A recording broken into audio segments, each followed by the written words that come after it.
Wow. Yes. And we're live. Amazing. So this time it worked beautifully.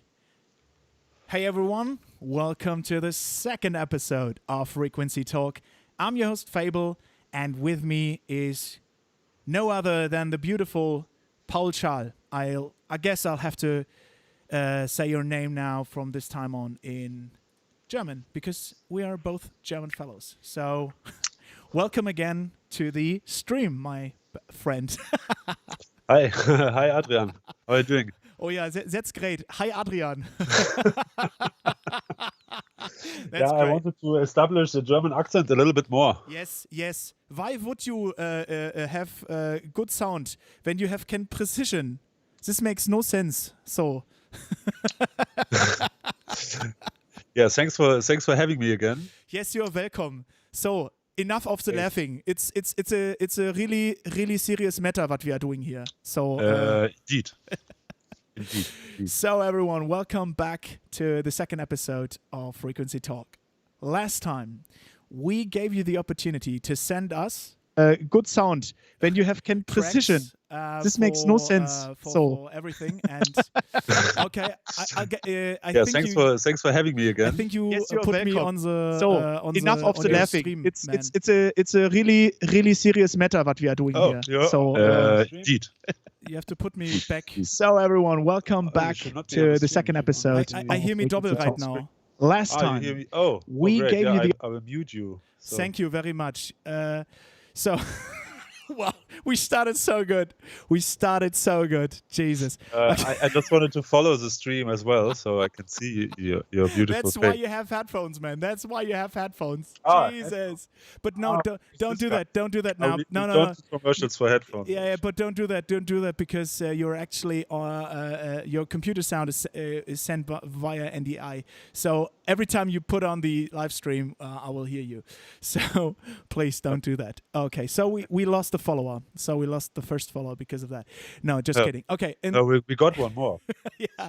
So in the last episode, we gave you the opportunity to send us a track, and Paul will master this track live on the show, and you can ask questions. So I think this is a great opportunity for you guys.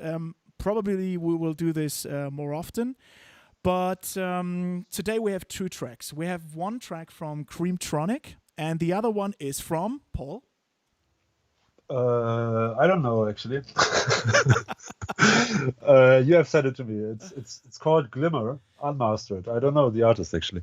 Okay, so both guys, thank you so much. We will try to do some stuff with it. So we initially had a great experience because Creamtronic gave me the track, and he said, "Hey, I would love to be part of that show. Let's do that." And I was like, "Yeah, of course, just send it over." And he sent me the track, and I was listening on my iPhone with the track, and the track was just like jumping out of the iPhone, and I was like, "Wow, this is loud!" And I answered him and replied to him, and I said, "Hey, are you sure? You sure that there's nothing on the master bus?" And he was like, "Yeah, of course, there's nothing on the master bus." And I was like, "You're sure, man? Because this is extremely loud." And he was like, "Oh, I have this stereo with plugin from so and so." And I was like, "Yeah, please put it, just deactivate it." And he said, "No, this is just stereo imaging. It shouldn't do anything with the sound." And I was like, "Yeah, it shouldn't, but it will do." And that's one important thing for you guys. Most plugins will increase the volume. Am I right, Paul? Yeah, I mean many actually. They play the trick that it's even if it's just 1 dB to make you think when the plugin is enabled it sounds better. So they just push the volume a little bit and then you think immediately it sounds better. I think that's the trick. I think it immediately sounds better, right? So that's the whole point. I mean, just make it louder. I mean, why should there be precision or anything like that, right? Especially in stereo imaging. I just love it when you play with your camera. So, yeah, sorry, I had to mute my phone, but it's actually camera too. So guys, we will start the mastering, I think now, because that's what we are talking about today. And Yes. if you have Well, questions so that- and you would like to know anything, what we're going to do, feel free to ask. Write it in the comments. And yeah, just maybe you tell us a little bit what your initial reaction to the two songs were, because they were actually quite different. You told me. Actually, yes. They're both electronic music, therefore they're similar. But one of them is like a very progressive tech house track, I would say so. And the other one is more a dub tech, a dub techno tech track, what I would say. So, yeah, I think. Better ask the artists how they define their genres, because it's not my part to do that. But yeah, they are very different in terms of style and also in the way they are produced, I guess. I don't know actually, because I don't know the producers, but yeah, they sound very different. I don't know. What do you think, Adrian? Should we listen to both tracks first, or should we just start with one track and then listen to the other one and treat them separated? Or what do you think, guys? Actually, I think it's a great idea. Just maybe you just show us 1 or 2 minutes or some parts that you think jump out of the production and what we should listen for. Yeah, then Maybe okay, I that's a will good do it. idea. I will do it in the same way, like I would do it when I receive the tracks, or I will do it when I receive the tracks and start mastering. Okay. What I always try to avoid is to listen too much to a track before I work Okay. on. I don't want to over-listen it. So Of course, what's your take on it? So you just go to the loudest part of the track and then you get an initial impression when everything is full on, or what is your yeah, take? I will. My take is to go to the most extreme parts of the track. Right. It's the loudest and the quietest part, and there where where the biggest dynamic jumps are placed in the track. Usually on the break and Okay. electronic music at the drop, maybe in the intro and the outro, and of course. I will have to listen to the whole track continuously once to check if there are any mistakes or errors or anything, but I will try to do that as less often as possible before I work on the track, because the first impression of a track, the first minutes the first time when you listen to a track, you're completely objective, and you actually, or most people will point out the most things that jump out for you and that maybe disturb you, or you define as not perfect, or where you think this could be changed. And I don't want to miss that moment. That means when I have listened 20 times to a track already, I lost my objective position because I'm used to the track, and it's not as easy then to make decisions about how to change it in a positive way. And this is because the ear adapts really fast or really quickly to a situation, and I think that's the problem, right? So, Exactly. what is your workflow when you start to mix a master? I hear many mastering guys they stop to make masterings after like 20 minutes, and then just have they go out or go away from the desk just to get a new pair of fresh ears, so to speak. What's your take on that? My take on that: after 20 minutes, it should be done in terms of mastering. Oh wow, okay. The mastering should be finished and stay there. If not, then usually it's the case because there are deep problems in the mix that I have to that I maybe need to try to fix. But what I would do in that situation usually is I would call back to the producer, to the mixing engineer, or whoever, or the artist, whoever sent me the track, and will point out on the problems that I see in the mix and ask him if he can fix them. If not so, for any reason he don't want to, or he don't has access to the mix anymore, or whatever, it can be everything. I need to live with that, and then I would step back and try to listen to it with fresh ears, if possible on the next day. If not, then half an hour later, or after I mastered 1-2 other tracks, and try to fix that issues that are still there, or if I'm then still not getting there where I am, then I may try it the wrong way, and then I will throw everything away I did, and will try to master it again from a new perspective, or we'll start differently with different tools, or use my gear in a different order to get also a fresh perspective of what I had done to the track. Right. And what is your what is the most common mistake that someone is doing when they're sending you a track? Beside mixing mistakes, that can be an arrangement or whatever. Yeah, I wouldn't call it mistake, but the biggest issue that people have is in a low, mid, and bass area of a track most of the time. Okay. Because of physical issues that we have to deal with as we listen to audio in a room or in a studio or in a bedroom production studio or wherever we listen to. We are exposed to room modes that are hyping the sound in a certain way in the room, depending on the distance of your listening position to the sound source, so the speakers in most cases. And this causes often in a muddy low and low mids frequencies that I usually have to fix on 80% or 70% of the mixes that I get. Okay.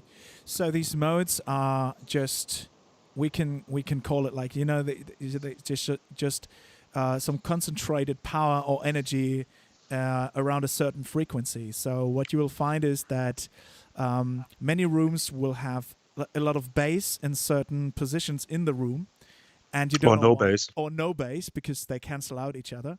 And this is what we call modes, and these modes need to be corrected. That's why we're actually doing acoustic treatment in the room. That's one of the reasons. Apart from getting rid of unwanted reverberation, that's another reason. But modes are one of the most critical things in a room, and that's why you need acoustic treatment.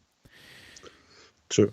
So maybe we just go to the track. So let's show one track, and then you tell us what your first initial impression was. Okay, let's do it. First, I have to turn. I don't know if you see my screen already, or if you just see me. Yes, they do.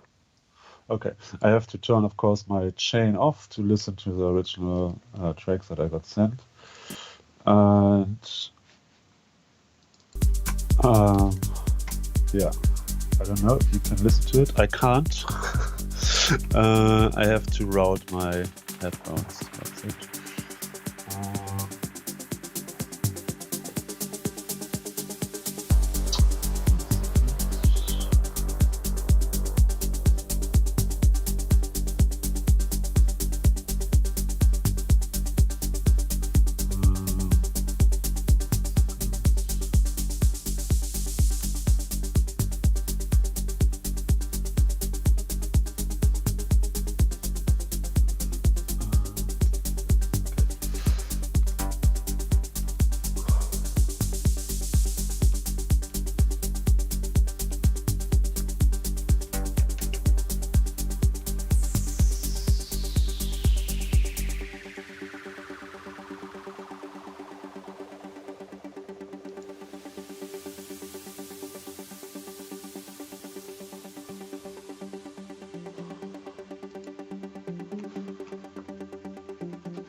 Yeah, as you can hear, it's a I would say very actual tech house track. I mean,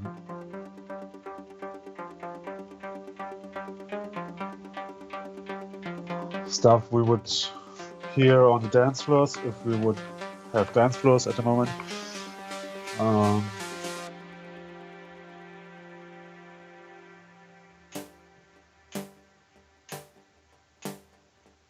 The overall mix seems to be, we can also look at the waveform here, seems to be very consistent. I don't know how much compression the producer has used, but I guess quite a bit to glue all the drums together. As you can see, we don't have any huge dynamic peaks sticking out of our wave file that we can see here. This is something I'm looking for by eye before I work on the track. So if I see something really peaks out, then I will go there and check if it should be like this or if it's a mistake. But this looks quite consistent. All the frequencies are very controlled already.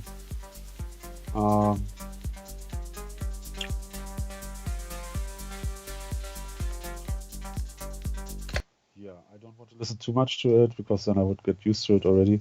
I think this track could get a bit more body. It maybe sound already very compressed. I would try to maybe enhance the dynamics a little bit in the master if possible. And give a bit more definition to the low end.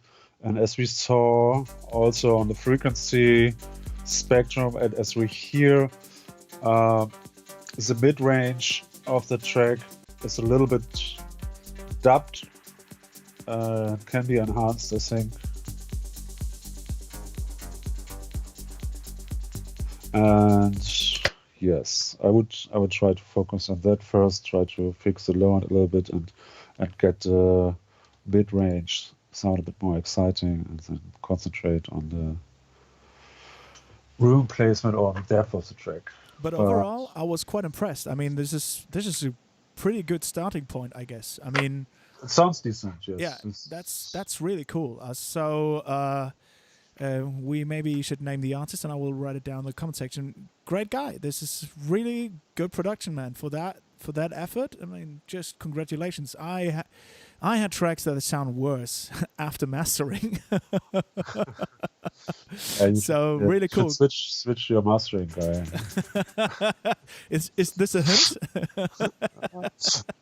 Oh no, maybe it's not his fault. Probably not. Yeah. It was my track. I don't want to blame on colleagues. Yeah, of course. So maybe we listen to the other track from Creamtronic.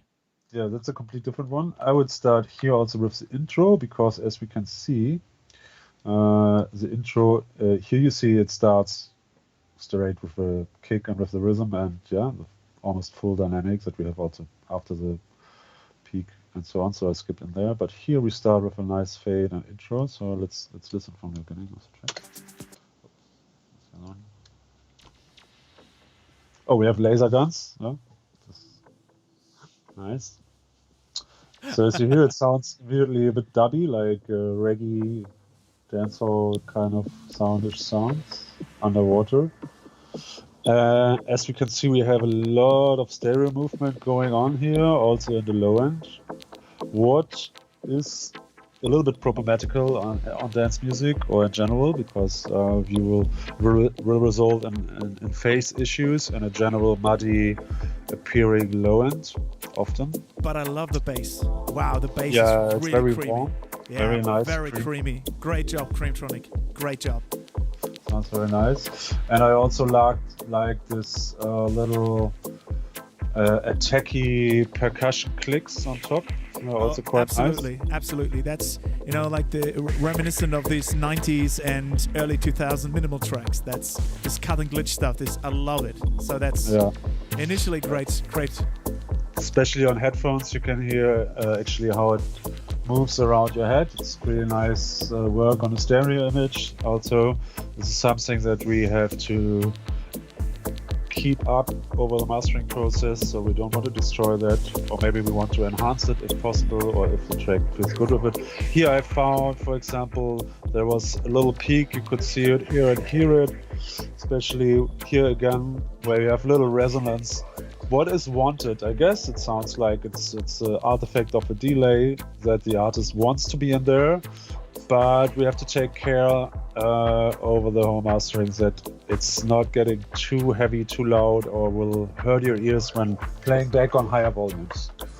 So this is something that we have to look for also, of course, on the other track, but especially on very analog-based tracks like that are here again, that we sometimes get resonances that we have to control, and yeah, that we have to take care of. But overall, great starting point, I guess. Yeah, also nice dynamics here. Very dynamic track, very dynamic mix. As you can see, way more dynamic than the other mix. Yeah, here we have quite a constant sausage. The constant sausage, yeah. I mean, we are German, obviously. German sausage. The German sausage. The German sound sausage. German sound sausage. And here, as you can see, we have a huge dynamic range that we want to control, but we want to keep alive over the whole mastering process. I think the artist is very interested in this too. So yes, I will stop here. Yeah. As you see, two very different tracks. One is a very progressive and functional dance floor tool, I would say. And the interesting part is, so you can show the difference, you know, what you would do. I guess you would do the tech house track, you would start to be more upfront. While Yes. on the other one, on the dub tech one, you would start. You will try to remain the overall dynamic, right? So that's completely different approaches. Yes. Yeah, Yes. cool. That's really cool. Yeah, on the first track that we listened to, I would try to get the maximum impact for big club systems and dance floors, and as it probably is the intention of the producer as well. And of course, work out some of the dynamics a bit more and let them stay. But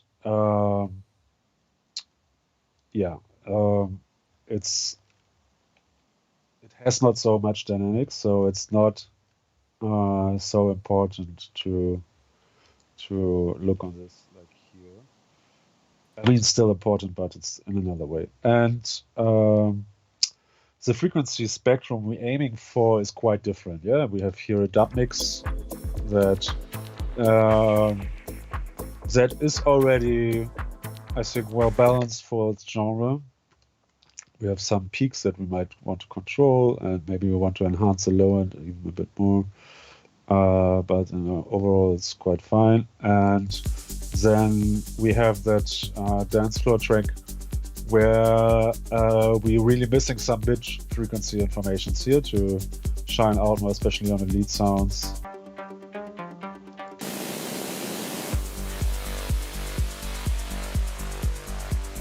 And where we might want to enhance also the stereo image a bit, everything's quite in the middle. What of course is good for a club track, because on big stages it's played back mono, but you also want a little bit excitement maybe in the break for stereo. So okay, so do you already have some gear in mind that you will actually be using for this track, or is there anything, or will you start from a blank slate, so to speak? What is your take on this right now? Actually, in my case, the gear that I picked for my outboard chain is pretty versatile. Most of the devices are not so coloring if I don't want to, and usually I don't use them on every mastering, but almost. But of course in different ways, and I use each tool for a different reason or for a different purpose. Okay. In this case, or usually before I go outside, I will work in the box and do a little preparation before I feed my analog chain. I would first, let's start with the progressive track here. What I use a lot, and what I also can hardly recommend, and what is also freeware, is the TDR Nova by Tokyo Dawn. I hope you guys can see it. It's actually a dynamic EQ, and I love dynamic EQs, especially in mastering, because they allow you to address certain frequencies in the track over a period of time, as when you as you are able to set a threshold level for a frequency area that we have selected here. Now it's around, let's say, 130 Hz and 134 to be precise, and we can now generate all frequencies in this frequency band as they reach a certain threshold level that I can set here for a ratio of actually 2:1 after a takt time of 20 ms and till 200 milliseconds release time. So it's a little bit like a multiband compressor, but not, because we don't actually compress, we just reduce volume over a frequency filter. So let's try to use this technique to clear the low end a little bit. To do that, I would just directly jump into the peak of the track. It's here, and let me turn it off first. So as you can hear, the bass and the kick sounds a bit as they are compressed already together, probably sidechain. They hit the same volume constantly. For me, they miss a little bit dynamic, and also I feel the low end a little bit muddied by the overlapping lead sound now that might be a bit too loud in the mix as it comes in now. Let's see if we can hear this later. And this pad sound, this constant staying low mid pad. And I want to clean that up a little bit. So let me enable this band. This is pumping a lot now because our kick drum is triggering this frequency band. I want to give some more attack here. Maybe like this. So the kick drum gets through our threshold detector before it lowers the frequency. Now I will lower the threshold or higher the threshold to -30 dB. And now I will make the band a little bit smaller to just focus on that frequency range about the second bass octave. So now a bit more precise. What I can do here is I can solo the band. I can hear exactly on what I'm working on. And here is a little bit that part that feels a bit muddy to me. Also when I solo it already. So that's around 110 Hz, actually 100 Hz. I cleaned this up a little bit by using this technique, and I will reduce the release a little bit. Or higher it, let's see. Depending on the tempo and the groove of the track, I would leave it where I feel it's good.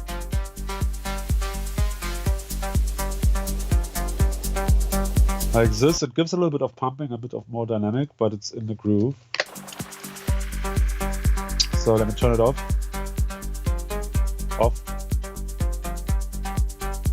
On, and you hear the track is pumping a bit more. I think this track can need this. And it's opening up the low end. It's a bit more defined. Check the analyzer here.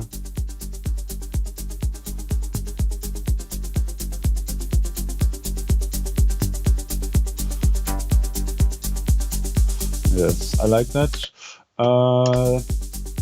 The artist has cut basically everything below 60 Hz already with 12 dB or something per octave. Yeah, what is a little harsh move, I would say. I would do that completely, but okay, like this it's easier to play on some systems. But we still have a little bit of sub information going on here.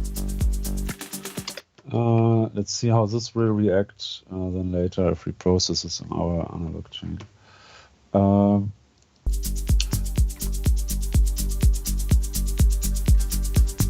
Now I will check through some points if there are some resonances that we have to take care of.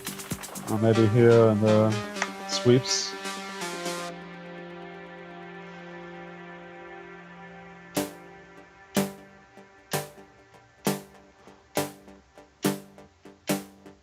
Excitement.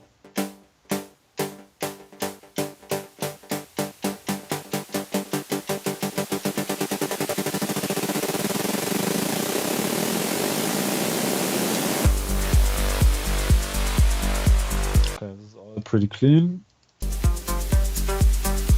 So let's move straight over to the fun part. So I'm going to insert my analog chain here by using the pipeline tool from what's included in the DAW that I'm using here, that's Studio One, where I can send out now my audio stream towards the AES output of my Fireface that is sending it to my Mercury SPL Mercury DA converter and also towards my Lynx DA converter to feed my analog chain, and then I'm receiving it again from the AES input of my UFX, where I get the signal from the ADI to Pro AD converter back, and also from my Lynx AD converter. So I have the option between two DAs, two AD converters. Actually. So to put it in terms, you now have created a software insert, and you're going out of your computer into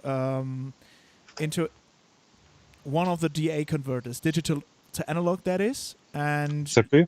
You will decide which of those will sound best for the material, because we have been doing some intense, every day for the last couple of days we have been sending stuff back to another, checking out which DA converter or AD converter does what. And we have found some similarities and some differences. Maybe you can elaborate a bit on those. That's actually true. Every DA converter has its sound. Technically, they are the same often. They're using the same chips, but of course, the different driver architectures, but also they have different filter and input stages or output stages in terms of DA converters, and these are, they. For that reason, they sound different in many ways, like over the harmonics or the way they react when you clip into AD converter. They react differently, and sometimes the stereo image feels different. Also, probably because architectures that are used in the design of the device. And then also the clocking matters to a certain part. That was interesting. That was interesting. We compared especially the ADI to Pro FS against the Lynx, and what we found was that the ADI to Pro is more precise, so to speak, on the bass frequencies, while the Lynx is a bit more creamy. Yes. Softer. And more forgiving if clipping into it. Yeah, and that was interesting. So even though I was like, they all probably will sound similar, there was some differences, and I think this has to do with op amps or transformers. I think we will have to get some of those developers at some point to actually talk about some differences and what the differences could be. Yeah, yes, that's interesting. So, what is your initial take? What do you think is the AD or the DA, so to speak, for this track? For this kind of German dance floor track. For this German sausage. For this German sausage, I would recommend the German converter. Oh yes, that sounds brilliant. Yes, no joke. Often for this kind of music, tightness and precision is very important. Everything is very tight, compressed and gated to the point, and often also produced at a limit already where dynamics can work and frequencies have space, and especially the bass area is very important, that it's clean and tight and functional. Yeah. And so one of my good friends, Steffen Müller, you also know him. He always he described, and I think that is the brilliant word for it. He called it chocolate sauce. So you don't want to have too much chocolate sauce on the track. You know, the Transformers like chocolate. It's like, you know, it's making everything like creamy and it's cool. But sometimes you want to have that punch. You want to have that initial hit, the transient response. The sharpness and crispiness when you listen to it on a big Function One system in a very big club, that also adds its sound and its room to it. Yeah. You might want to have the source as clean and precise as possible to make more impact. Yeah. To gain more impact. So I would choose to start with. I would choose my Mercury DA converter to feed my chain, and we can try. And I guess we will like the ADI better as a AD. So I will start with that one. Okay, let's do that. So I don't know, you probably can't see it now over the camera. If I turn the camera a little bit, you might... Oh, you can. Let's do that. See a bit more of what I'm doing. So like this, maybe you can see... Oh, that's beautiful. That's beautiful. Yeah. Here I can switch actually the input. That means I can switch between the Lynx as a DA converter, and this is the Lynx on 1, and on 2 I have the SPL Mercury. So I will play it again. Oh, I have a loopback.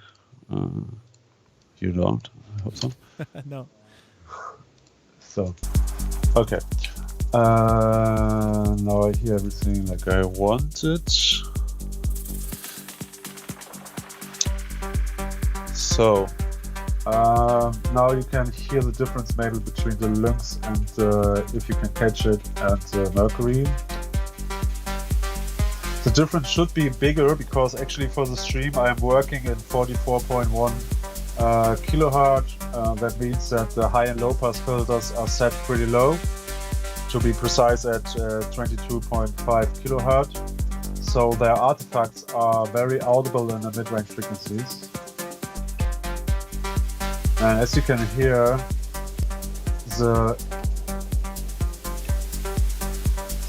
also the high end on the Mercury sounds a bit more defined. And I have concentrated the volume here. I'll push it up. I found the low end tighter on the Mercury and heavier but more undefined on the Lynx. I'm not sure what's going on there, but I am thinking it has something to do with the stereo phase placement of it. It's a phase correction of it, or alignment. I often found that the Lynx makes a bit more spacey, but a little bit washed, and the Mercury therefore is very tight and precise. So let's stick to the Mercury. And now I would start to feed my chain, and I think you can see it. You can see it. I have the SPL Hermes router here, and I can now insert my Hermes, and at the Hermes I can select the order of my output here. What I usually do is I start with compressing a little bit of the sound, controlling maybe. Oh, that's a great point. Maybe we should talk about this, because there's an ongoing discussion. What first, EQing or compression? And you start with the compression. I guess because you want to maintain the same dynamic frequencies, and if you drive into the compressor, you would drive into the compressor with the EQ, right? So that's your take on it, or what is it? It depends also on the track. I mean, I prepare everything I showed you before in the box a little bit. So in this case, the mix is quite alright already. The producer had already brought the dynamics to a point that it works, and I guess he wants it like that. So I don't want to change the behavior too much of it now. And also, in this case, my compressor offers a sidechain filter. What means I can use the compressor as there would be a filter applied before already. So I can filter out the bass here, for example, before it triggers my threshold signal. And the beautiful thing about the xpressor is the quite high sidechain, right? It's like around 1,000 kilohertz. It goes to 1 kilohertz. 1 kilohertz, sorry, yeah, 1 kilohertz. Yeah, and low till 31, so huge range. And I'm using it quite often at around 300, 400 even. So I let through the whole low end, and using it to control the mids and the percussion and the drums and the attack of the kick drum a little bit. And what it also offers is a soft clipper, or it's called gain reduction limiter in this case.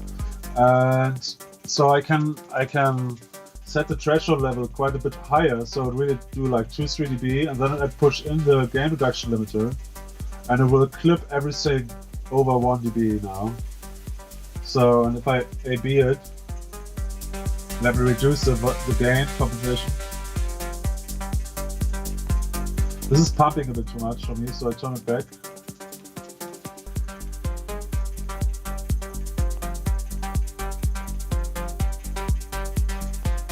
Yeah, it loses a bit too much bass, so I will open the attack a bit and lower the sidechain filter a bit towards 100 Hz.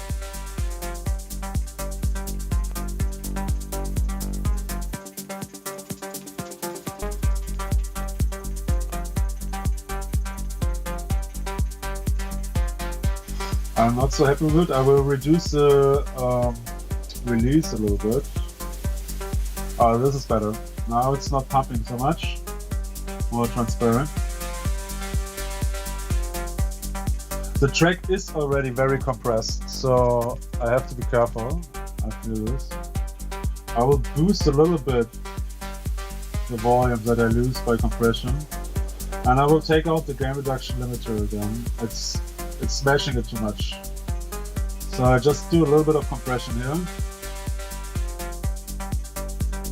This I like, gives a bit more punchiness and a bit crispiness to it. The kick stays out. The mid frequencies are a bit more there, they get a bit more body. And this was also my intention a little bit, to get the lead sounds more in front.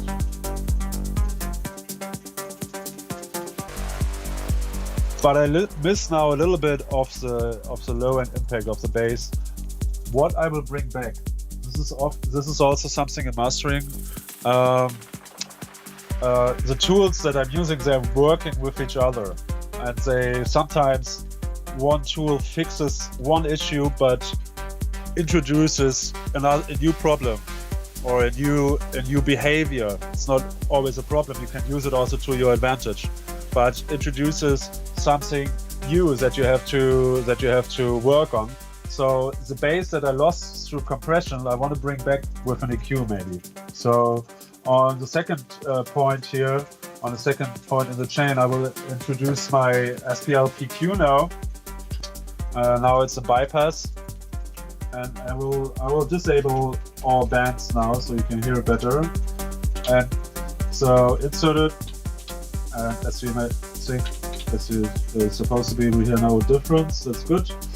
And now I will boost just the bass a little bit. So let's try to address the root node of the track, what should be around 60 Hz. A bit lower, 54 maybe, 46 we have. 46, it's an F. So our track is an F basically, or a G. Let's see. I think it's G. So we are on 49. So I will set my frequency setting here to 49. So this is important, guys. So you can understand when there's someone working that understands what he's doing.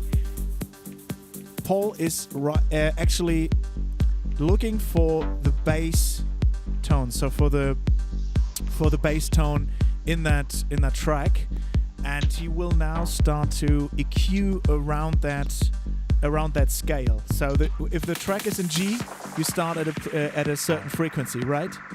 Exactly. So that's really cool, guys. He's mixing actually in tune, in key. That's amazing.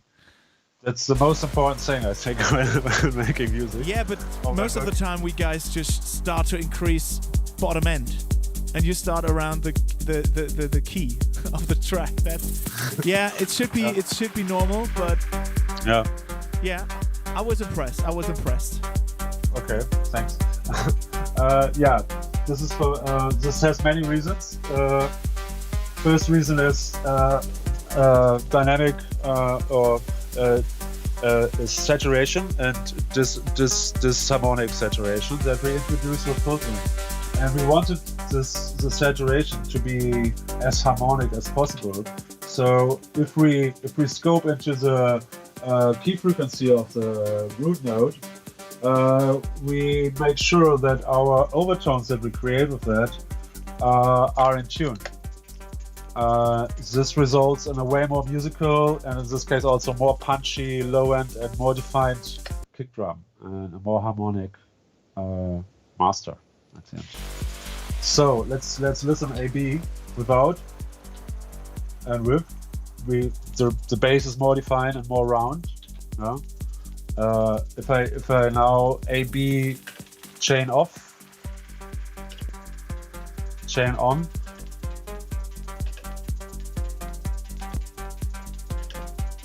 I miss a little bit.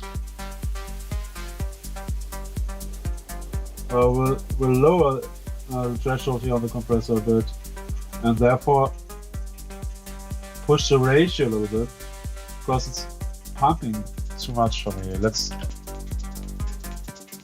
pumped already before, so okay, it's the Nova actually. The Nova is pumping too much. So I will reduce the threshold here and push the frequency a bit up and narrow it a bit more out. Okay, so now the kick drum is not being ducked by the Nova so much. Okay, this is also the same thing again, all the elements in the chain working together and in each other. So this is completely normal that I go back a few steps and correct what I have done before in a way to benefit what I insert afterwards. So now I like what I have done to the track so far. Let me check. Turn everything off, everything on. Yes, sounds good.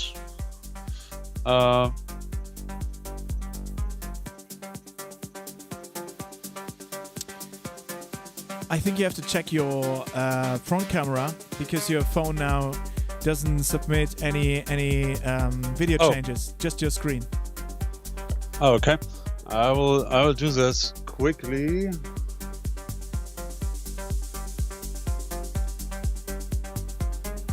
Supposedly it should work. Yeah, I just see your beautiful face in front of the hummus. That's it. Oh, okay, it's frozen, huh? Yeah, it's frozen. Let me check the Skype conference. Now it should work again. Yeah, it's now working again. All right. So back to it. Insert off, insert on. What you might recognize, the stage is bigger actually when I insert it. Yeah. There is actually 1 dB more gain. I can compensate this for you with my gain up here on the console. I'm sorry, So but you're frozen again. I'm frozen again. Yes. That's weird. Oh, it has to do probably with Skype. Because when I turn on and off Skype video, it works. Or not.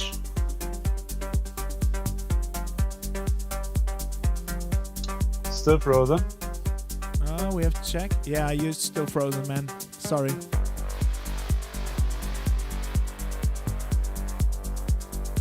But your screen is working. That's interesting. So Wait. we'll have to wait, guys. I think Paul will manage to do that. But I mean, it's impressive by itself what we hear already. Yeah, as you can hear, it has already more stage. The stereo image is enhanced already. This is also just the gear that's doing it. Of course, my magical hands, but your magical, beautiful hands. Yeah.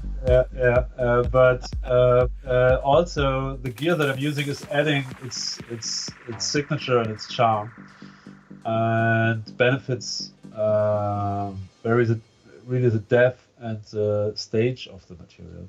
This is one reason why I love to use hardware and over.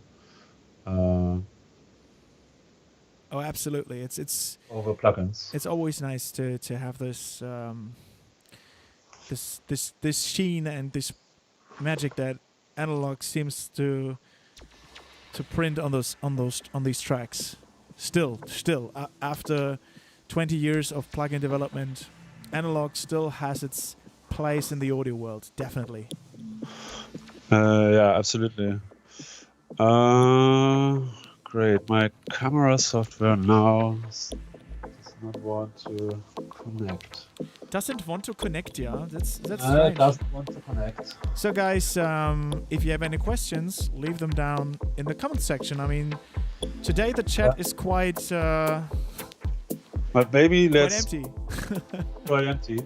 Yes, I'm the only one writing. It's like my Tinder profile. It's just empty. Now the camera is back. Maybe this helps. Oh yeah, hopefully this helps. Wait, no, I don't see it. I don't still. No, I don't get it. It was just shortly. It's just shortly. Oh, But yeah. the people can now look at my face. This is also great. I mean.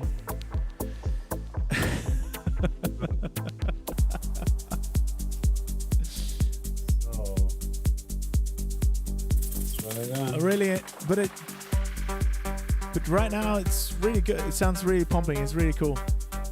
Yes, so I don't know why the camera is not connecting to. So maybe I'll then just go over to your desktop screen because that is actually working. Yeah. I just have to check if my IP address has changed or something. Hopefully not. This will be bad. Yeah. So cheers, guys. On you. No, it's still correct. That's really weird. Maybe it's my fault. So let's go to your screen. I don't know why. Camera don't want to work. I will go to my screen. Let's put my phone up. And yeah, on my screen you don't see what I'm doing. That's definitely a problem now.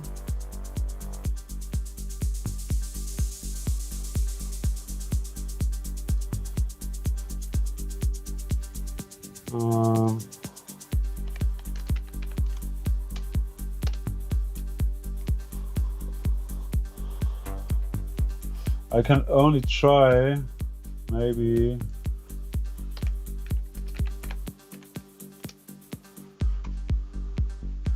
to join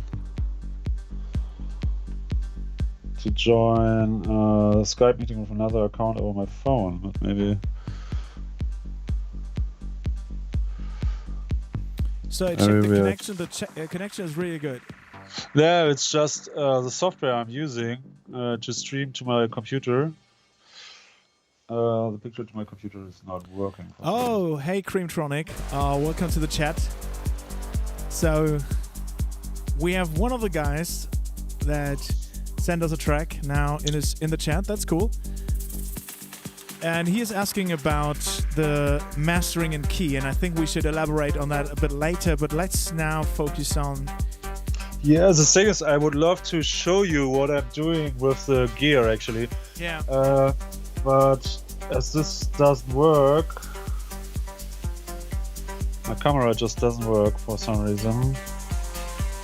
So what is this connected by? It's USB-C. Maybe you unplug it and then plug it back straight in.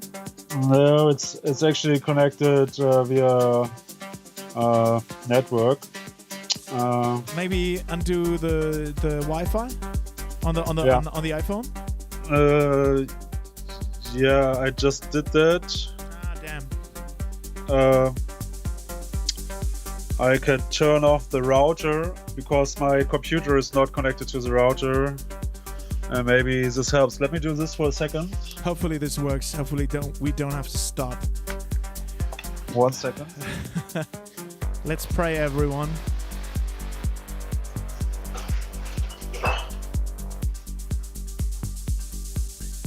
So guys, if you have questions, write them in the comments. Write them in the chat. So a little bit the volume right now so we can understand a bit better what is going on. So hopefully this will work, because I think you guys are interested in actually seeing the analog stuff coming in use. You know, I think that's important.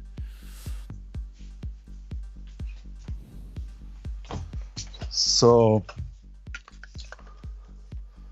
yeah, meanwhile I will just comment what I'm doing. So now after I EQ the bass in, I might want to bring some of the mid frequencies a bit up. So I enable the high or the mid band on my PQ, and I will look for the frequency of that lead sound that we're hearing right now.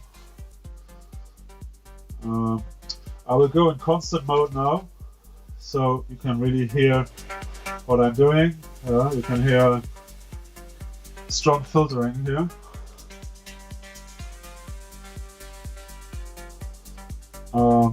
Tilman, there was a message that your computer will restart in just a few seconds. Yeah, I skipped it away. Okay, actually, great. It will not restart. It's actually Microsoft annoying. Oh, now you should have a picture again. Yes, for short period of time. Short period of time. So now again. Wait. Hopefully, yes. Now I see you again. So great.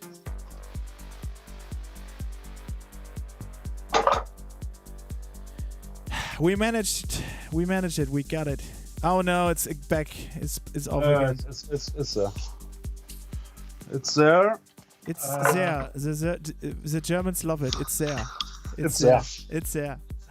So now it's provide power, so it's not turning off. So that's the beauty of life, people. That's the beauty of life. So okay, now we are back on track. The router trick worked. So what I do now is I bring in some mid frequencies here, and I will go here to 1.3 kilohertz actually. Yeah. And boost like 1.5, 1.75 dBs. And I will do this in proportional mode. That means the Q factor of my frequency band is relative to the amount of gain that I add. You know, if I add more gain, it gets wider. If I add less gain, it gets more narrow. Let me introduce some more volume so you can do that again. Yeah. So now I am on 0, and now let me boost crazy 20 dB on 1.3 kilohertz. In proportional mode, this doesn't sound harsh. It doesn't sound way too much. It's just lovely and musical. If I would go now, I will turn it back to 0 and go in constant mode and just push it a few dB. And you hear it's very harsh, yeah, and scoped and narrow. In mastering, we want usually soft and subtle changes and not heavy coloring, especially on frequency bands. So this work mode is very, very useful for the purpose of mastering. Most of the time you will see this blue light lighting. That means it's a proportional mode. So let me go back a step to where I was before, like 2 dB, almost 1.75 dB. Now just let me A/B. We have a bit more definition on the kick. Let me give it one more. A bit more definition on that lead, but that lead is a bit too much in front maybe. So let me try to address the area above it at 2 kilohertz maybe, and get the percussion a bit more out like this, and don't focus too much on the lead sound. So I like that. Now I will introduce the low mid bands, and you can hear me focusing here on the tonality of the bass.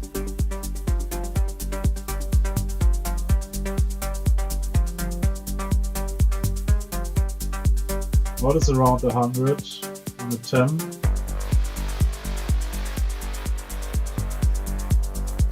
And this can have, most of the time I dip it, but this time I boost it like half a dB. Just to keep the kick and the bass in balance. Because I boosted the bass or the kick drum quite a lot, I want to bring the bass up what exactly like 1 octave above the frequency that I boosted before. So in this situation, we are dealing with phase also, right? I mean, I think we should tackle that issue. What phase is doing, especially in the bass, and why the PQ might be good for that, actually, right? Yes, because when adding frequencies and subtracting frequencies with filters, we usually introduce phase shifting. Yeah. What means that this whole filter scope that I'm adding is kind of having little duplicates in the octaves above my filter frequency, or little shadows. So you're getting artifacts around the frequency that you are boosting or cutting. Exactly. Okay. That go infinitely up, actually. Yeah. Of course, they get in lower in volume, but they go infinitely octaves up, and will infect all frequencies above. And this can end up in very unmusical disharmonic distortion and saturation, and we want to compensate that and balance out our whole frequency spectrum and what each band does to each other. That's why same thing like with different gear that causes artifacts. Also, each filter section of my PQ has side effects that I try then to compensate with another section or with another piece of gear, or And at the end, it's the combination of all the filter bands together. Right. Sometimes I leave some disabled, of course, also, but that makes the final product or the final thing. So that means, again, you have to think up front and kind of know what you do with the other bands to compensate what you have done. So because maybe now the frequency band sounds a bit shifted, I have a bit too much bass going on, a bit here it's a bit crispy and we're missing the high end. It's because I didn't address it yet and put it into my picture. Let me now add a high band here. Like I will so-called air band, introduce that on maybe 15 kilohertz with very wide Q factor, let's say in proportional mode 0.2, 0.1. It's very, very narrow, wide, sorry. And I can add 20 dB and it doesn't sound harsh. I mean, it sounds bright, but you can hear the shakers very well, but it's not getting harsh. So what I can do is I can add like 2.5 dBs. And I get the definition of the room. I get the shakers more on the sides, more excited. Got the transients from the kick. Be more tight, more present. So when I AD, the signal is fits more there where I want it. So let's say so. So I leave the fourth band, I leave it for now as a fifth band. I might use it later to work on the hi-hats or to remove a problem, or let's see. But I leave it off now. Okay, cool. I think I don't need it now. Let's see. And now I will introduce some MS processing. Therefore, I use. Yeah, you can still see me good. I use my MS matrix here. What is the Gemini by inserting it here, and I have the decoder and encoder for MS. And I think we should talk about MS. So MS is mid-side. Again, this is MS means that we treat the stereo and the mono information differently. Meaning, mono means that the signals are the same on both speakers and on in the same volume, right?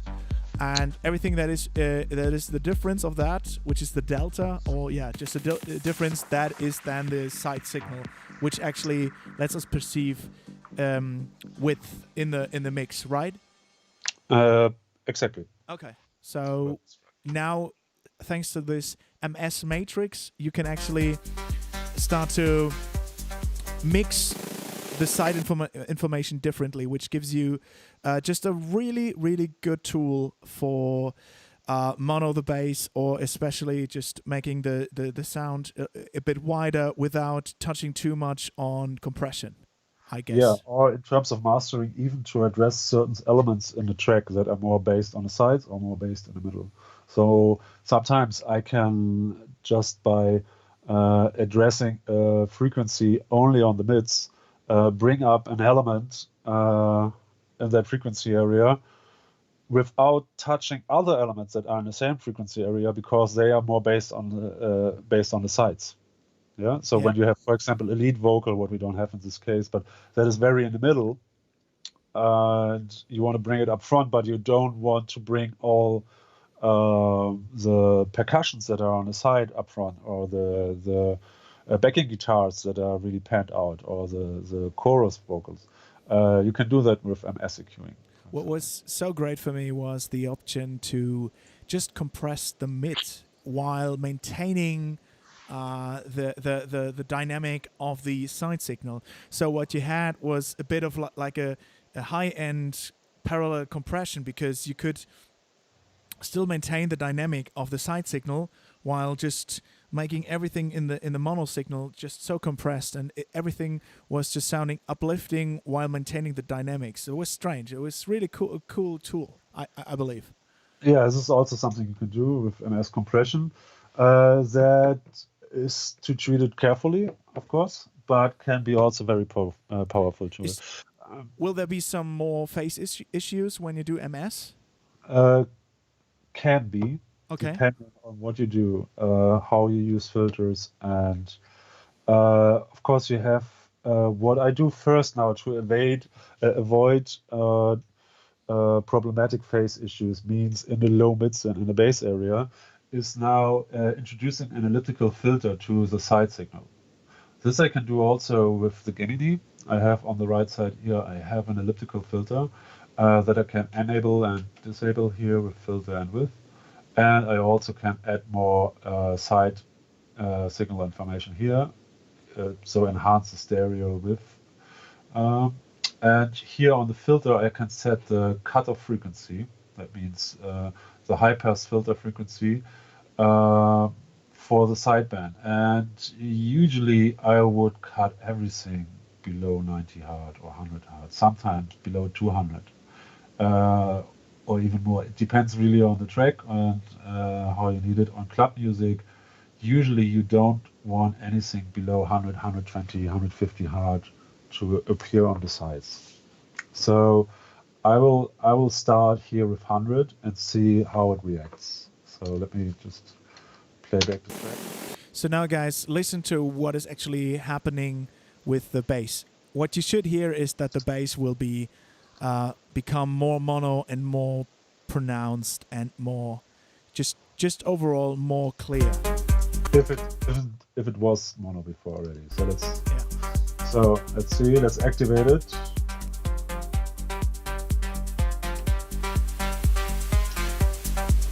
The bass becomes a bit more clear, definitely, but we lose also a little bit of bass. This is of Interesting. course Why is that? because we take out signal from the sides and we don't add any volume to the mids. So to compensate that, I can introduce now PASSEQ that I can very nicely run over the inserts of my Gemini by binding it in also via my Hermes matrix here. So in between position 3 and 5, I will introduce now the PASSEQ, the PASSEQ on position 4. That means the PASSEQ now runs in MS mode. That means the left side is now only mid signal, and the right side is you can't see this. Wait, and I think that's a good point, because Creamtronic was asking in the chat, what is the mastering chain, or what is your take on the mastering chain? And as we go now on with the mastering, you can see that it's always dependent on the job. So you can't really say, okay, I'll start with the compressor, and then I start with the EQ, and then I go on. No, actually, what you need to do is listen to the original material and then decide where you go from there. Yes, you should. I mean, there's always things that are repetitive that you do in the same way, or because problems appear in the same way and people work similar. And but yeah, it's always a question of the track.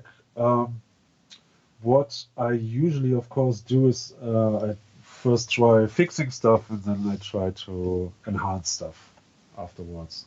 Sometimes, as I said before already, with enhancement, you create problems for yourself that you have to fix later again. So it's a enhancing, fixing, enhancing, fixing process, and at the end, hopefully, it's better than it was before. to wrap it down. So hopefully, so what I will do, that's why we A/B all the time, also to check, to control ourselves. Do we really benefit the music, or do we just make it different but worse? All right, yeah. This can also happen. So what we want to do now is to compensate a little bit that bass loss that we had on the mids. And I also want to enhance some elements on the sides a bit more, so I will try to address them with the side EQ here, and I will try to address the bass with the mid EQ here. To start, I will turn down all the bands. On the PASSEQ is a little bit special. It's a passive EQ. It's a design like the first EQs used in the 40s, 50s. It's passive. That means every frequency band has its own circuitry. So there is no proportion or no parametrical drift, so I can drive fluidly through frequencies. I have switches here, hard switches, that will set my signal to a whole complete separate circuitry on every position. Yeah? First, let's focus on the bass. And what I said also in the beginning already, I miss a little bit of sub and really low end on the track. This is a club track. The producer wanted to be sure, probably he has not such a low going control room, so maybe had no subwoofers, and he wanted to be sure that there's no much rumble going on under 60 Hz or under 40 Hz in this case. So, but I want to give a little bit of this back, so I will try to boost some frequencies really low. I will start on 18 Hz, maybe, or maybe 26. 26 is quite close to the lowest octave of our root node. So let's try this. Perfect. And let me boost this by a few dB. Oh yeah, this is a few dB is already a lot. It's 3.7 dB here. Let me turn it off and turn it on. Definitely more bass, but also kind of more defined, more depth. The bass appears in the center of the track, and slow sound clean. And really creamy. Jesus, that is a creamy bass. This is really creamy now. I love that warm depth that I get from the PASSEQ. Let me slowly. This is maybe enough. Let's see. So now I will introduce also maybe a little filter on 30 Hz. Let's really be dipping the low end again.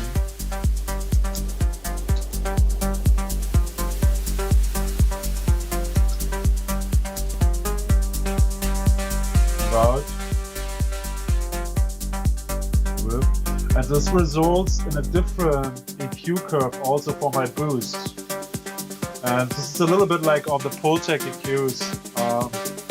You generate I think you call it a cowtail filter. I don't know if you call it the same in English. In German it's a Kuhschwanzfilter. And you have this nice shape that sounds very musical. So let me dip it a bit more, and therefore boost it a bit more. I can do it extreme for you. So I boost 9 dB and go 50 dB down.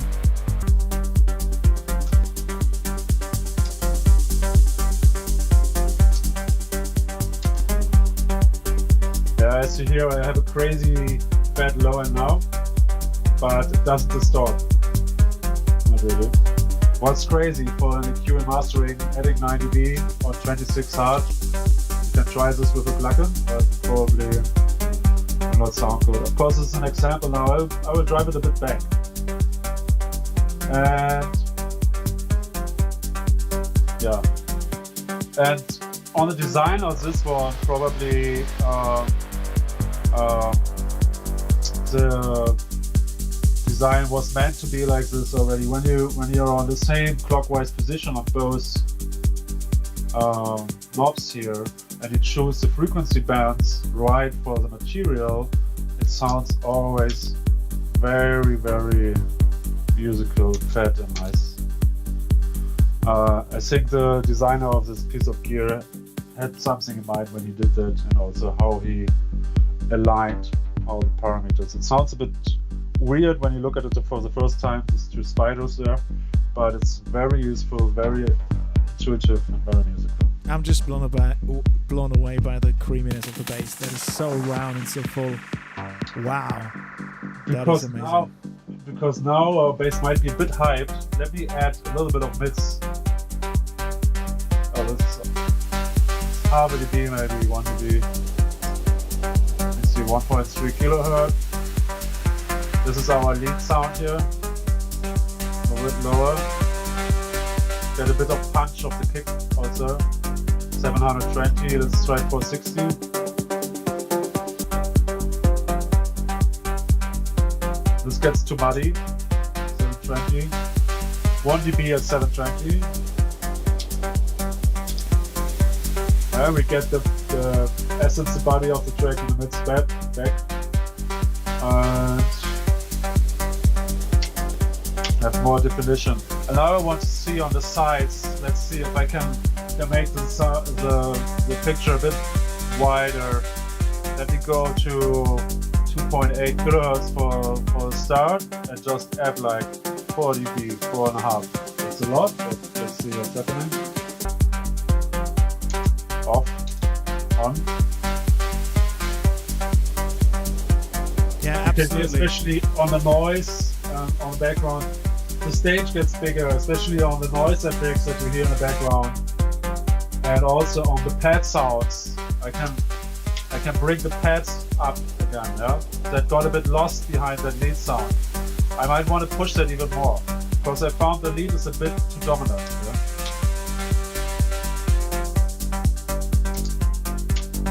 Yeah, I have a nicer balance now with that pads, string pads. So let me see if I go one bed up.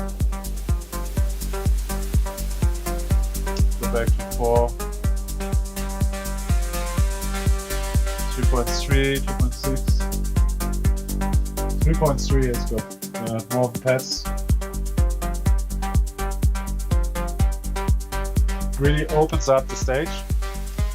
So, and now let me add some air band for the reverbs here.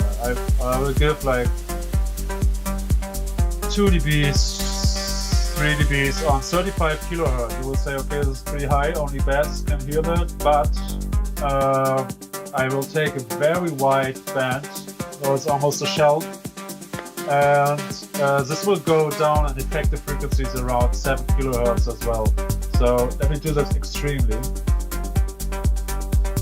Turn it back.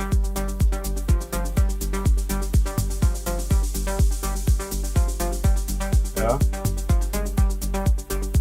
If you pay attention to the shakers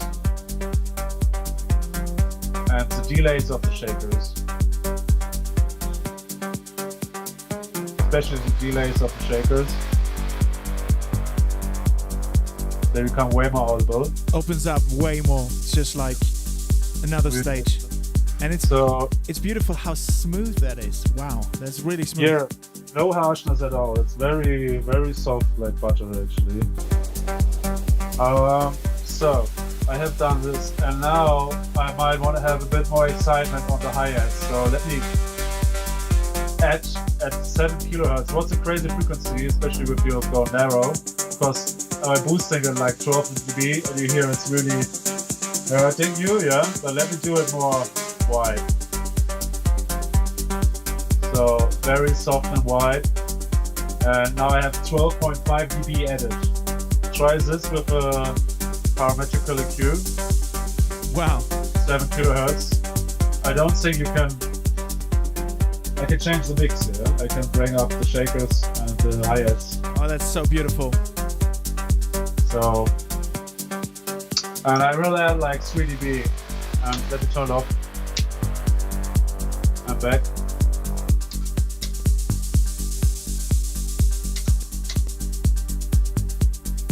Yeah, way more alive, more crispy. I might want to add more bass. But let's wait, because I have one more stage to add bass later that I'm quite probably going to use, that I will introduce. And one more thing is I will dip a little bit of 250 hard in the mids. Not too much, because I don't want to use the bass line. I want to control that a bit more. So, and the lead sound peaks out for me a bit too much. I would ask the producer to turn it back by 1-2 dB and resend the mix to me for the best result. But let's leave that out of the focus now and continue. I want to add now a stage of compression, and I have the wonderful Iron compressor here it's a kind of variable compressor, but with a different concept. You have 6 different rectifiers that really changing the sound, and especially changing the attack and release times of the compressor. So it's very, very versatile compared to classical variable designs.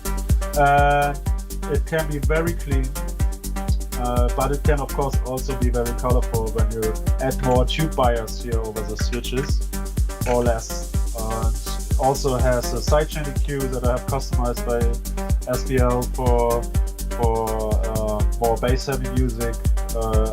There's one filter that is changed. Yeah, I use it a lot.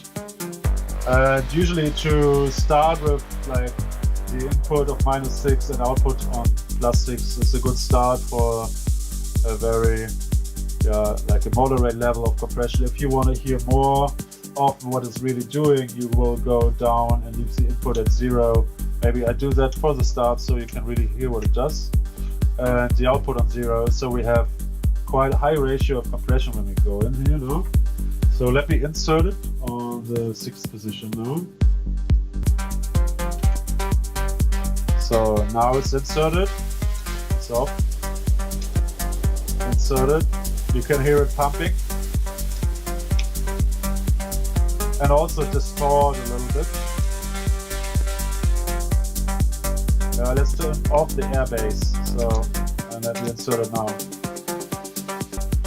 The air bass stage, I will let you know later what it is. Let me turn off the EQ. So you really hear it compresses the bass a lot. I mean, it's like 2 dB when I do more.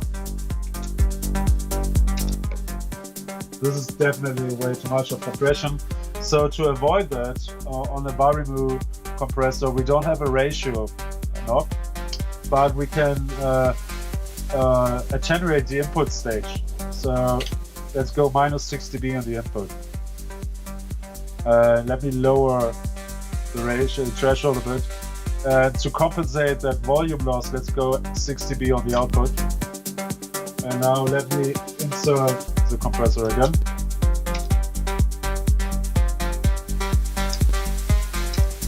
Now we have a gentle compression that adds a nice bit of control and not really pumping, but greasing, and gives more body and glues the mix together already.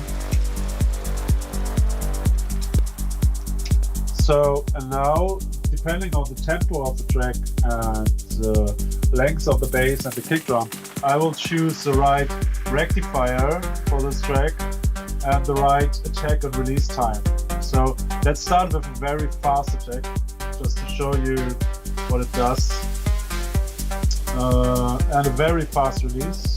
So compresses heavily.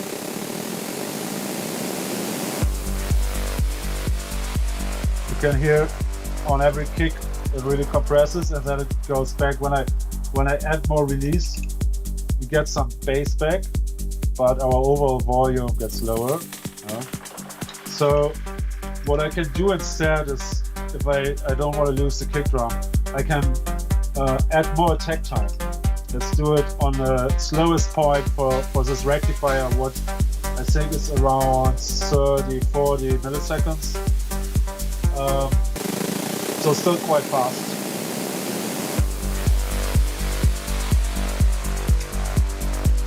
And I have the fastest release time here. I'm not sure how fast it is. It's quite fast, a few milliseconds only. I have to look at the table, but I usually anyway I go by ear and not by numbers here. But this is still too fast for me. So let me choose another rectifier here. Let's go for LED, or this optical stage actually. This is quite slow. Now we have like 200 or 180 milliseconds, I think, attack. You can hear it, it's way more bass than if you go on the Germanium rectifier, the fastest one. Also the second stage.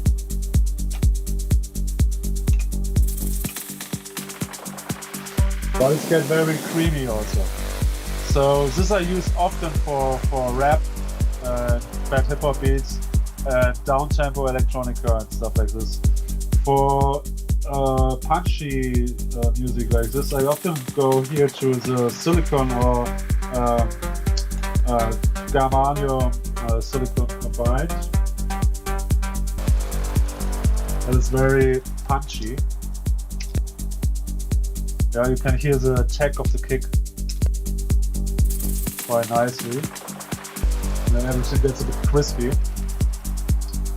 Let me check Germanium. Maybe we should tell what is actually going on right now. So you have different biases that you can add or that you can insert into the signal chain, right? So these will maybe I'll put down the volume a bit. So these will have different effects on the transients and the portions of the sound apart from the compressing, or apart from the compression, right? Exactly. I mean, no, it actually directly affects the compression as well, because what is changing is the attack and release times of my threshold attack. All right, okay. So maybe because we are actually right now 1 hour and a half. So yeah, we are close to finish this track. Great. So but maybe, or do you want to finish the track and then show the final finish result? the track and then we show the final result, because we are almost there. Okay. So what I will do now is let me AB again. You really hear it's gluing together. It gets more body.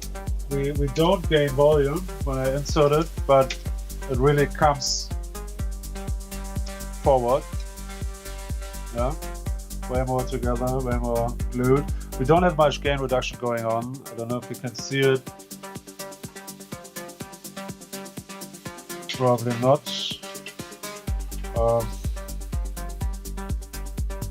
It's 1 dB that the meter shows here. Yeah. I can, on this meter, you can't see it either.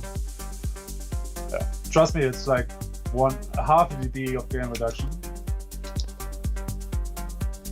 And yeah, I like the sound very much now. We are driving already in the output stage a bit, so it gets crispy. We can add more tube bias now. I do it extreme on high. See here, the percussion is more there, it's more punchy, the kick has more attack. On low, everything's a bit softer. On mid, it's really punchy.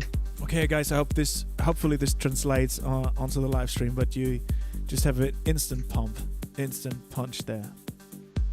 Yeah, the kick sounds now really, really tight and crispy. I like it. Yeah, that's cool.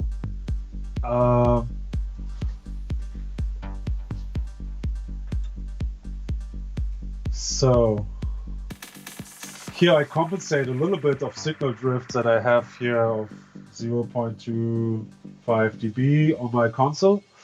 That was very useful. I have insert return terms, and over the whole sequence processing, sometimes you get a little drift.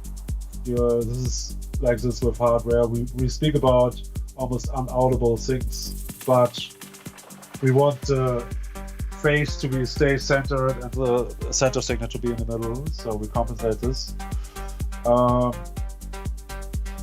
This is because of can be room temperature, can be temperature of the gear, and we're working here also with tubes, so they have a little tolerance and always have to be readjusted after a few years and months of working on it.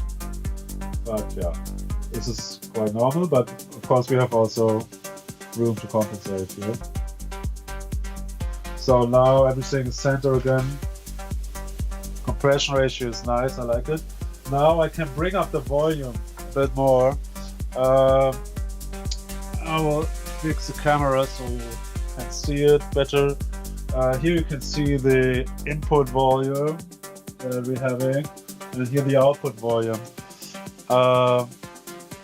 that we're going out of the converter. So I'm feeding my hardware chain now with like around -6 peak, and cutting back in now on -4. That means I have like 40 dB left to drive into my converter. I can now just boost the record gain with my console here. So guys, just a quick reminder, he drives the ADC, which is the analog to digital converter, but please don't do that at home. Please don't try that at home. This is actually something you need good monitoring for, because you can actually destroy the signal when you drive too much into the converter. So please be aware, guys. You can do that on single sounds, but please don't do this at home with your own master bus.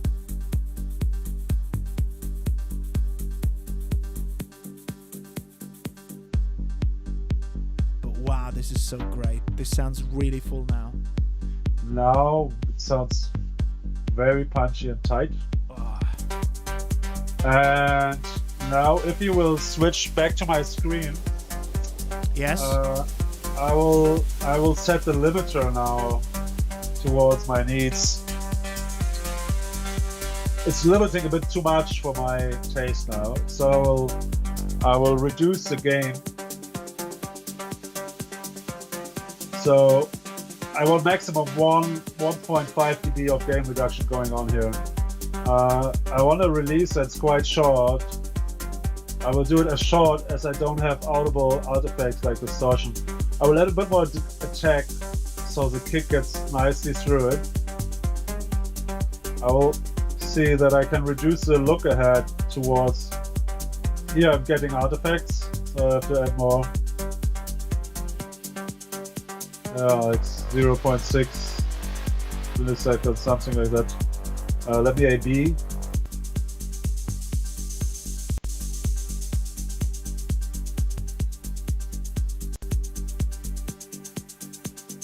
By the way, we were driving into the limiter during the whole process.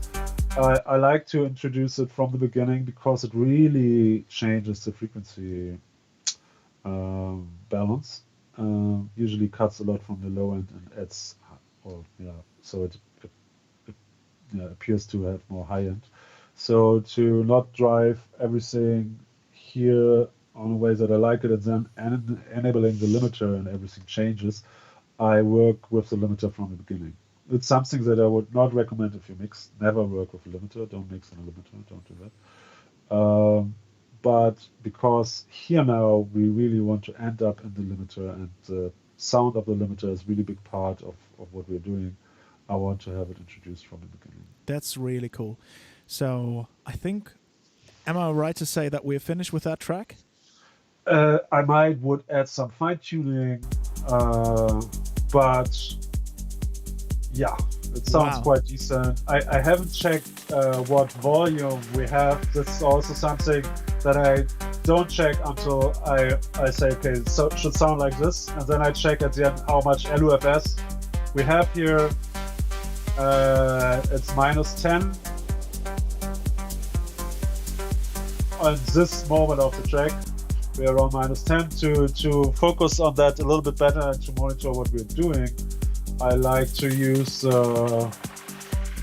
SPL Hawkeye a lot. It's actually a frequency analyzer tool, or signal analyzer tool that let me observe my phase, my balance here, that I'm in the middle, my DC offset, what's useful a lot when you're using hardware.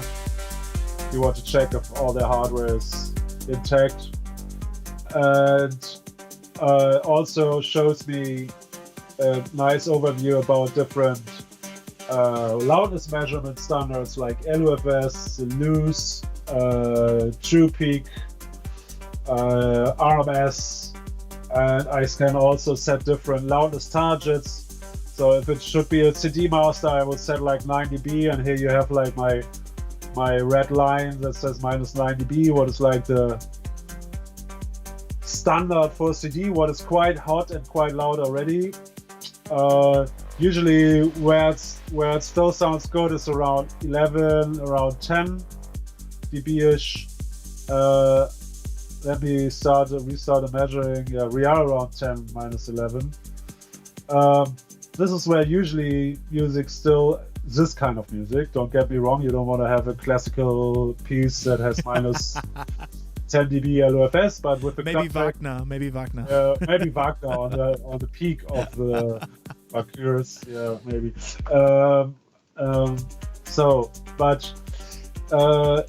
For this kind of music, minus 10, minus 11 is great. Of course, some clients want to have it louder, and then of course I can push it farther. I could introduce just another limiter. This is something I just showed to you guys because people then just go to drive this limiter louder. I could also just do like add now here 3 dB, and then ending up on minus 8, minus 9 dB LUFS. What most people would charge it for this genre. Some crazy people, they also do something like that, and then they have like minus 8, minus 7, minus 6, something ugly like this. But we don't do that. We have ears. So if the client pushes us to deliver a very loud mastering, we can of course also do that. Usually what I do is I introduce another limiter. I just copy the one that I had before, add also like 1.5 dBs maybe, and I may push here 0.3 dB more, what's still acceptable. And then I would just change the settings here to be like a very long attack, quite longer release. And it's distorting already.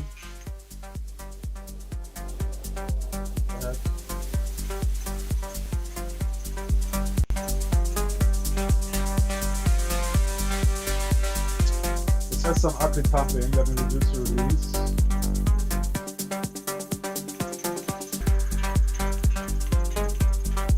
This can work, but for me, the track is destroyed already.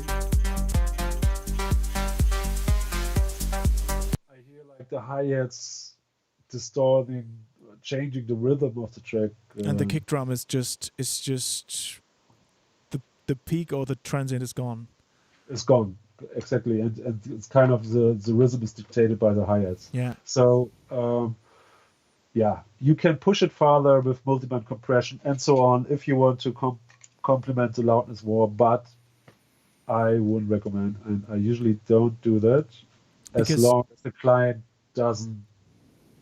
Yeah, because loudness is also a relative term. So if you push everything to the limit, the ear will adapt to the maximum or to the overall volume, and then you won't have anything left. There is no impact because the ear will distort itself or will compress itself. So actually dynamic, huge shifts in volume will have a much greater impact on the body and on the ear than just everything full on. And overall loudness, yeah. Exactly. Thank you.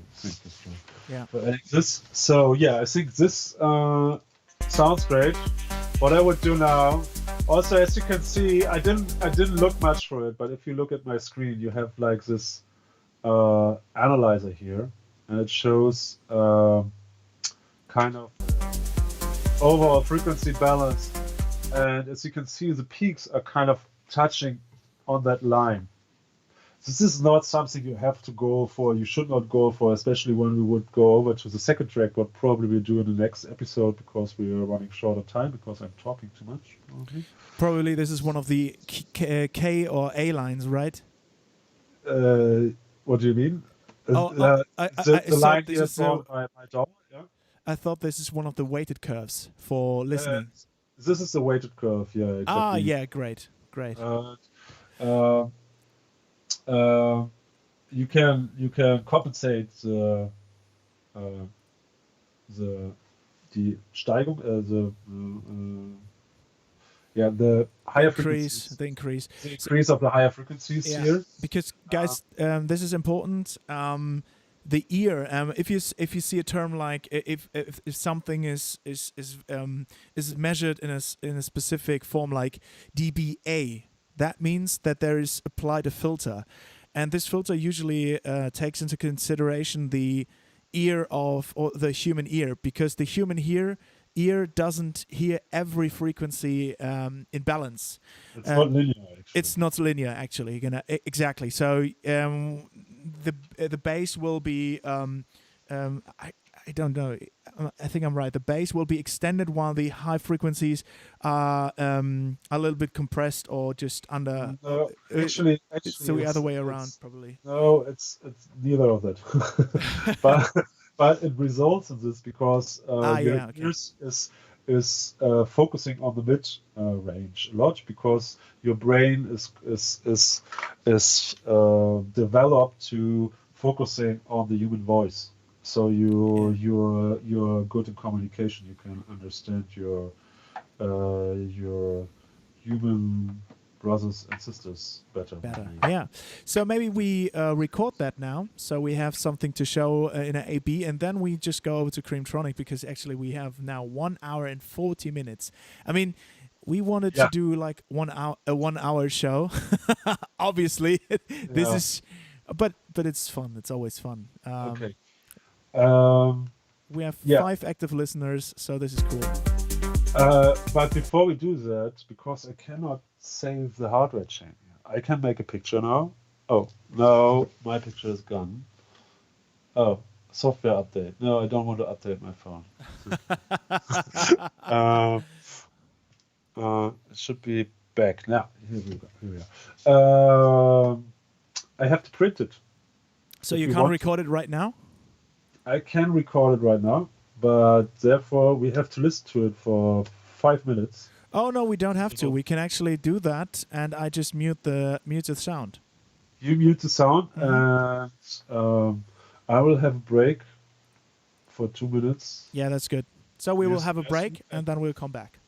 No, I think people can listen to the whole thing if the outro of the track. Oh, that's a great idea. So now you can listen. A 5-minute break.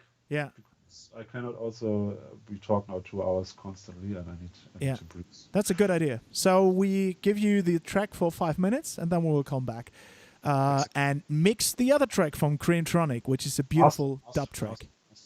We master. Yeah. Oh yeah. Sorry. Yeah. We master. Yeah. Of course. So let's. I will start here to explain what you're doing, what I'm doing. You can probably see my screen in the picture as well. I export now the first track with a high bit rate. Usually, what I didn't do now, I oversampled to around 88.2 kilohertz at least, or 176 kilohertz, to have the best out of my ADDA converters. Best sound with lowest impact of the filters that we shortly talked about. But now for the stream, because we're streaming in 44 and we have to keep the sample rate constant, we work in 44 kilohertz. So I will render that out now in 44 as well in real time, because we work in analog. That's one downside. We cannot render offline. So enjoy the track. And then we will back in 5 minutes.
Okay, hope you guys are with us, still with us. So let's jump over to my camera.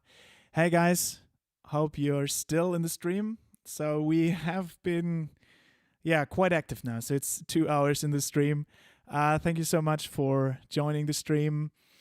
It's actually so great to have the people around here. So now we can come back to another track that we have. I hope Paul is also back with me now.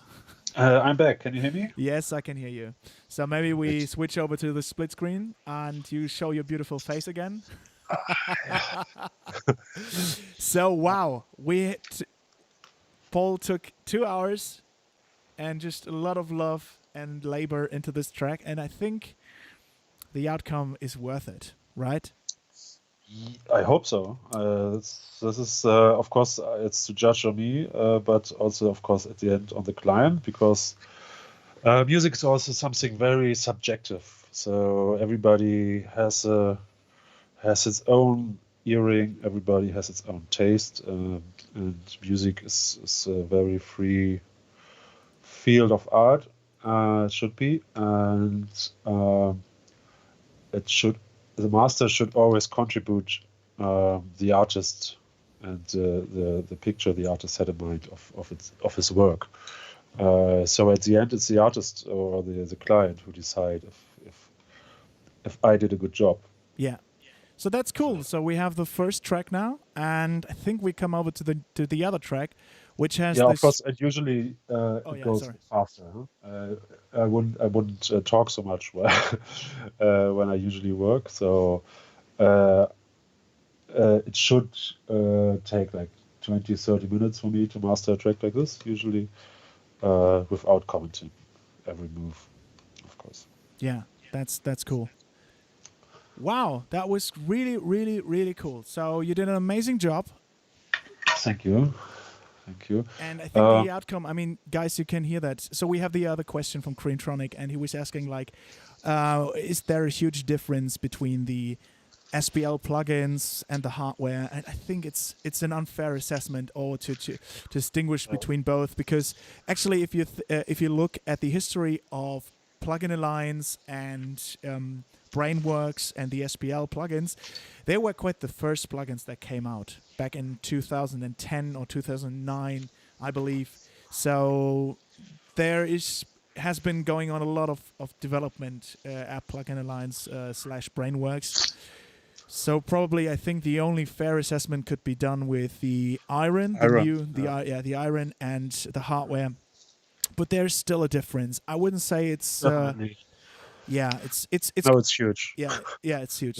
It's still huge. I think in general, we need to see you better. We just see your keyboard right now. Sorry. Oh yeah, that's good. That's great. In general, I think hardware gets more and more underrated nowadays from people that are used to use software. All right, yeah. And actually don't really have the A/B comparison anymore. And I think not only with the Iron, but also many other pieces of hardware equipment that are modeled in form of a plugin, there is still a huge difference between them. If it's not in sound, then it's usability often. But I mean, especially with compressors, in terms of EQs, especially parametric EQs, some modeling does a good job already, but also only usually when using subtractive EQing, especially when boosting frequencies with plugins, plugin EQs, modeled EQs as well. Doesn't sound good to me most of the time. It sounds very harsh and distorting quickly in a not beautiful way, where while most hardware pieces are way more forgiving when you add a few dBs of gain, especially in mastering over.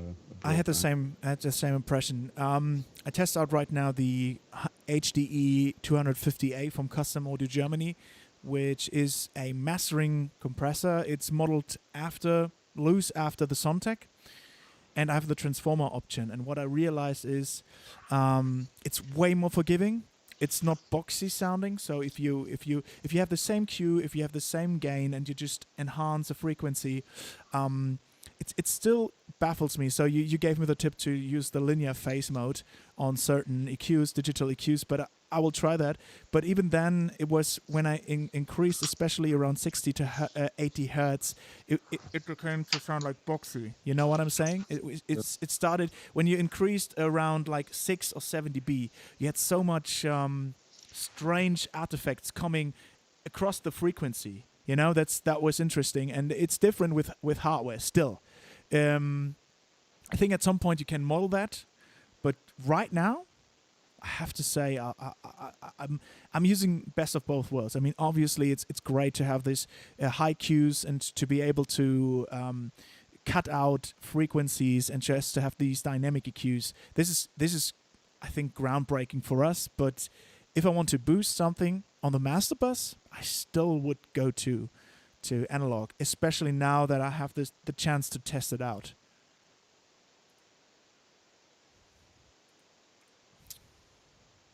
Yes, I 100% agree. Especially, I mean, for mixing, plugins are very useful, of course, because you have many channels, and if you have like a track with 65 channels, do you want to have 65 EQs in your room? I don't think so.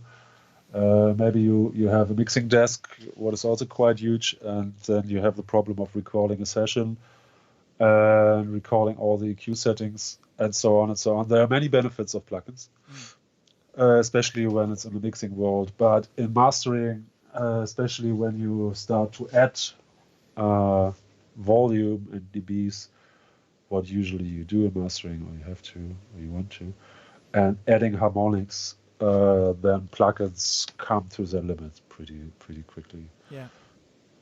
And I never heard a digital master that has so much depth and brilliance, and I don't want to use hi-fi terms, but yeah, definition and yeah, so much taste and everything, like when I use an analog chain. And I think that's a fair assessment. I mean, that's the beauty of it. You can use both, and you don't have to use both. I think don't look too much on analog hardware if you can't afford it. Then just be prepared with what you have and just make the track, you know, because you can always go to someone that helps you, because it's actually now quite easy to make a decent or great sounding track on Ableton. I mean, I have so many productions that are just bonkers, that are just digitally done. It's just, if you want to have that sparkle or that precision, just go to a mastering engineer like Paul, and he will help you with that. I mean, that's the beauty of it. I mean, even 10 years ago, we couldn't distinguish all the details. You know, there wasn't this community, there wasn't this transparency in technology, I would say. When I started, there was just this mastering elite, and there's people that wouldn't talk to each other. And you could be happy to have a mastering guy that would just listen to your track. And it's now, for me at least, completely different now. I think it's a very supportive scene. You can do a lot of different things in the scene, and the cost is so low compared to what it was like 20 years ago, 10 years ago. It's amazing. You have great gear for under 2,000. You can build a great studio environment with like 2,000 to 5,000 euros, and this wasn't possible in a time period from 10 years ago. That or let's say 15 years ago. So we are all very lucky right now. Definitely, yes.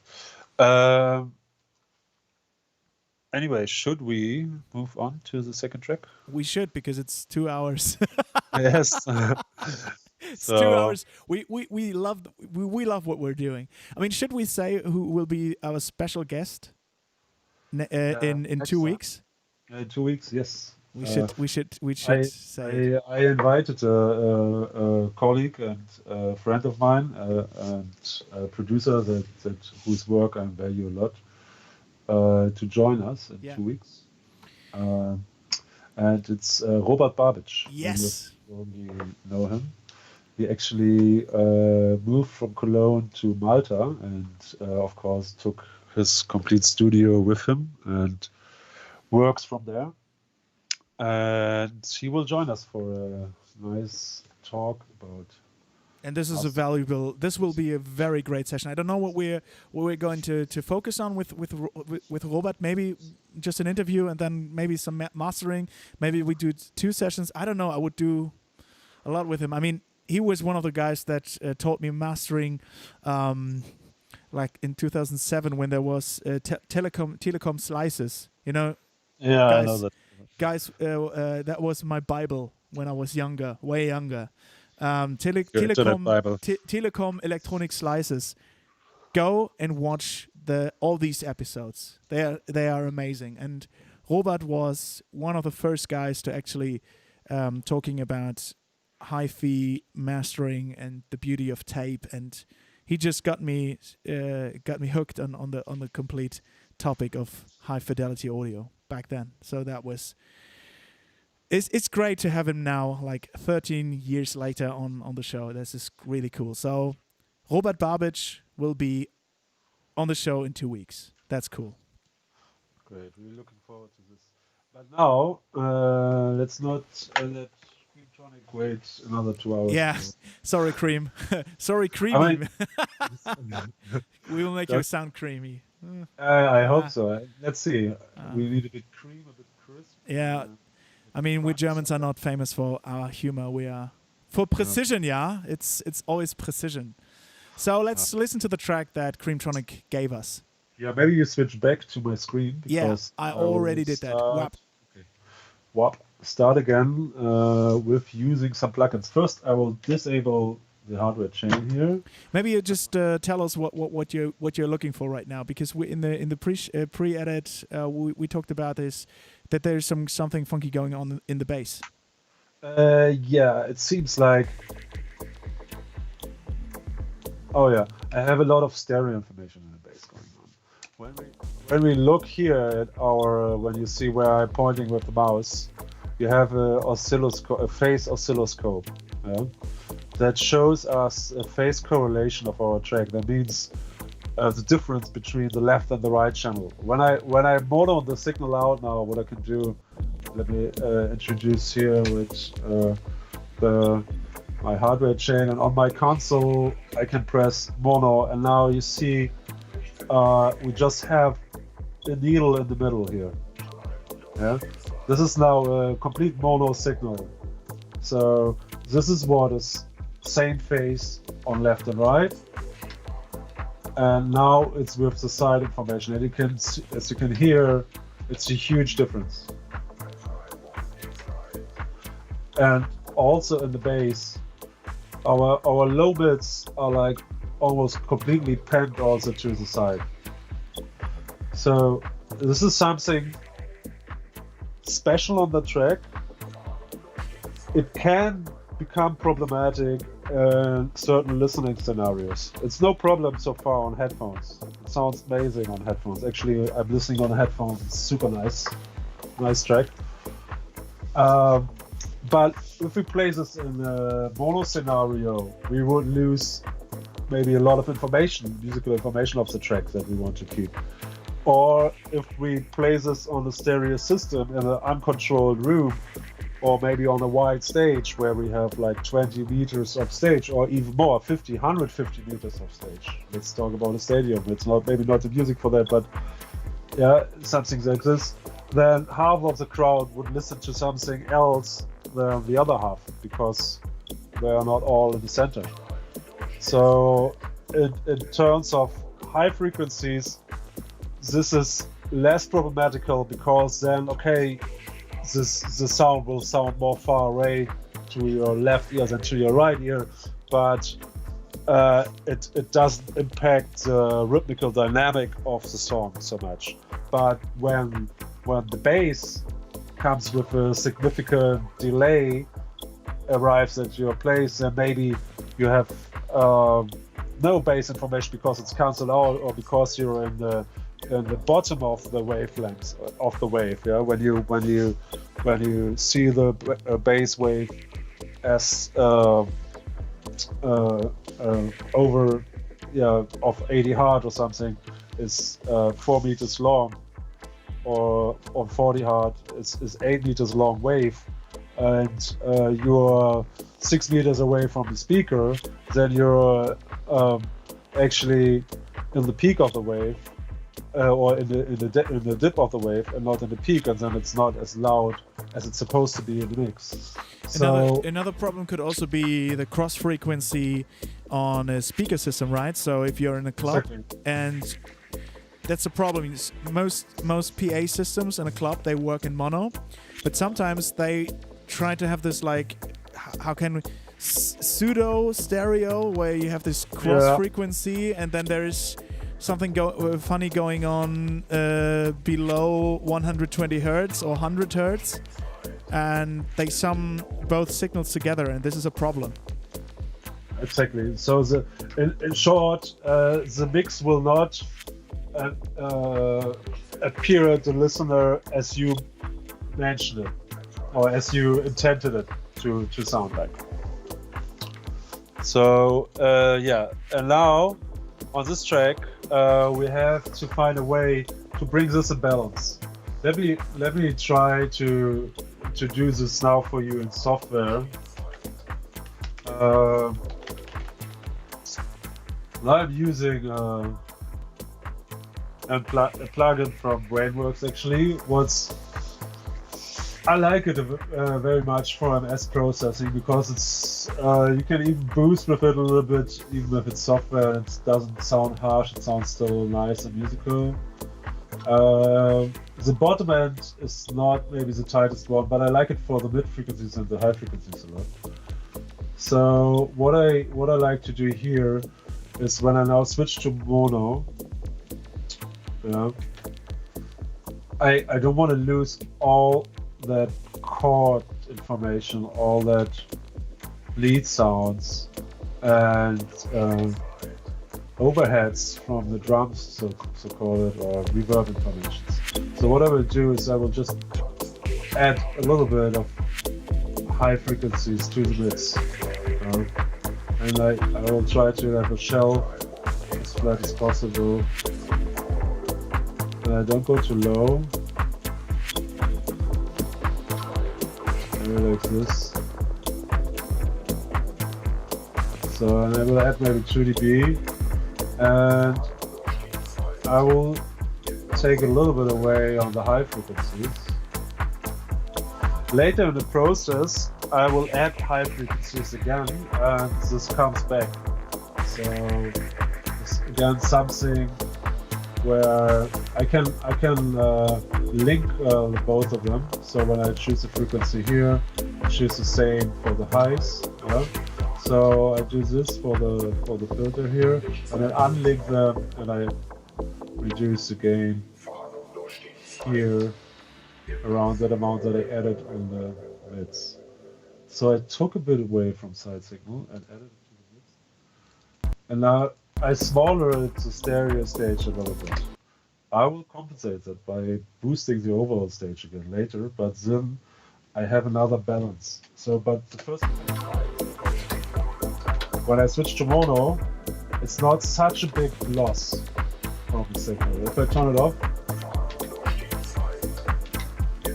it sounds very thin and phased out. When I turn it on, it gets a bit of its definition back from the higher.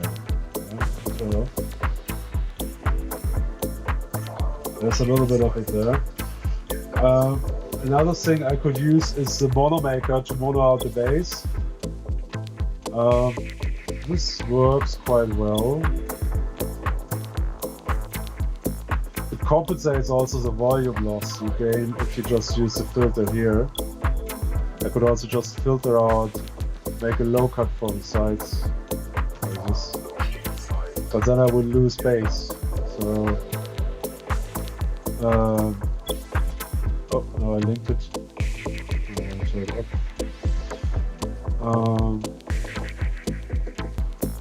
Instead of that, I can use the mono maker. It works quite well. Sometimes I feel it does something to the signal that is not very musical.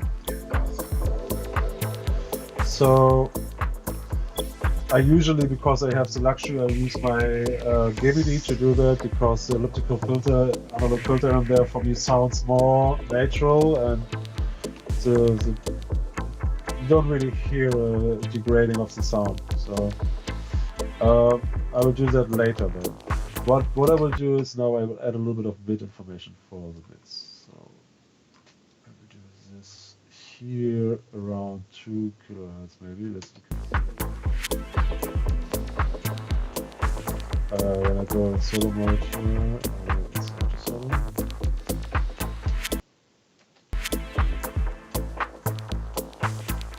Should be solo. Anyway.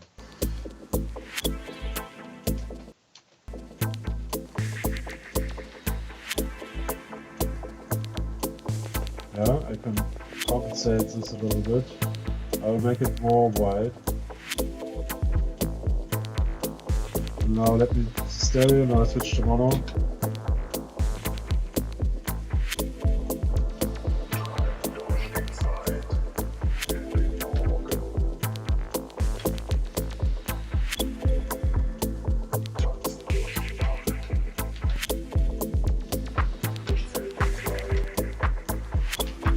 So the loss is not so big anymore. I will do it even more wide.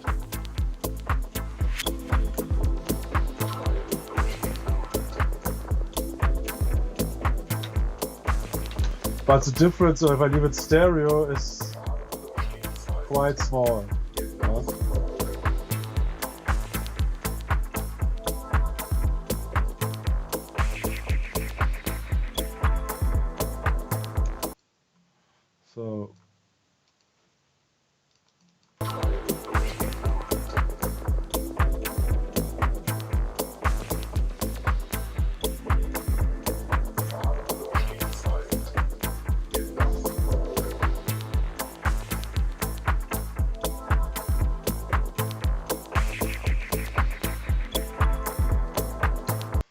So progress.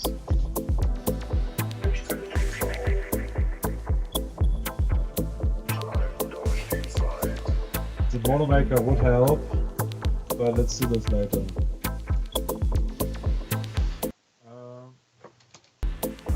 Here I use also a dynamic EQ.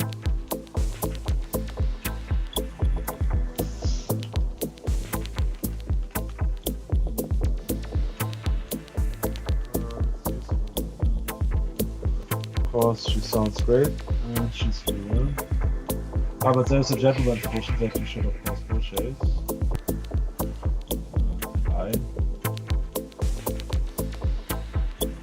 So I want to scope for this little big resonance that we have here. So 3.389 kilohertz.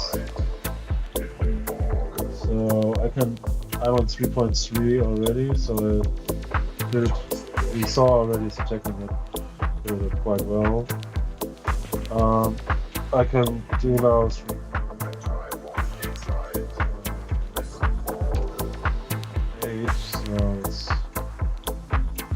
And I want this here only reacts when there's a spike. When the spikes come, let's reduce the check.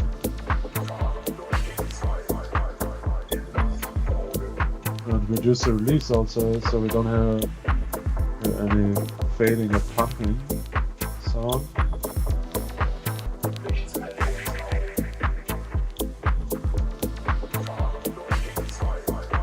The EQ gain I turn off in this case because I don't want this pumping effect.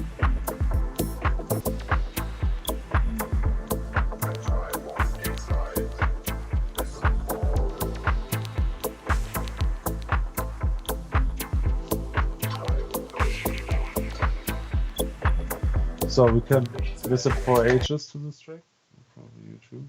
Actually, I'm falling asleep already. Oh, I can't hear him. I don't know why.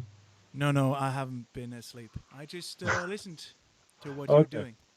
Yeah, it's very meditating also, the Yeah, music. it's great. That's the beauty of Very dub. nice. It's very nice. Listen to it for hours. But of course, we want to focus on the mastering. Okay, this spikes are a little bit controlled now. Let's see if it's enough or if we do it more. Let's continue. I will introduce the hardware now, so yeah, it'll be more fun. You can switch if you want. You can switch to the camera. So we're going outside again here towards our chain, and this time, just for fun, let's use limbs as a converter.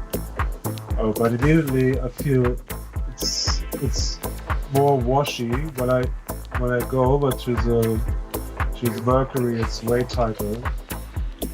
I don't know if you can hear this.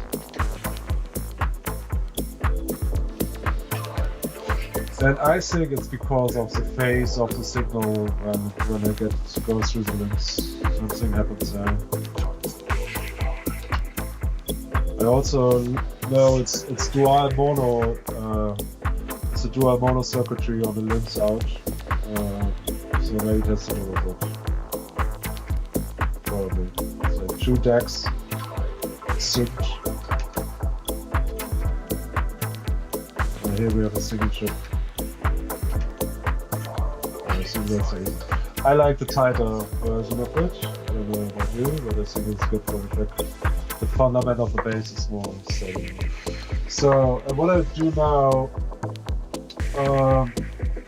I would start again with the xpressor. It's not that I'm always starting with it, but most of the time this has another reason, but as only the functionality of it. This is the gain staging that I'm using with my gear, because the SPL stuff is a bit special. It can perceive a lot of gain, analog gain. And actually, the SPL stuff has just an amazing sound when it comes to analog equipment and electronic music, because it's so punchy. I mean, SPL is known for their punchiness. If you ever want to have just drums or percussions that would blow out your eardrums, get an envelope. That's the best transient shaper out there. You mean actually elysia? Yeah. Or what have I said? SPL. Oh, sorry. Yeah, the elysia envelope. That's just bonkers. Yeah, I'm thinking about. Same goes for the expressor from elysia. Sorry, guys. Actually, I'm using the expressor here now and controlling the signal a bit before I go into the other parts of my chain. There's a VCA compressor, so I have a variable ratio. This is like limiting now, so it's compressing everything completely. I can use it even as a limiter, as you can see. I have now infinite ratio, and I have a very high threshold value. It's about plus 12 dB, and only cut some peaks here, so I can pre-limit my track. This is another way of using the expressor. That works really, really well because it's so clean. You can have a very short release, and it's not, you don't hear it. It's like, and we have 4 dB of gain reduction.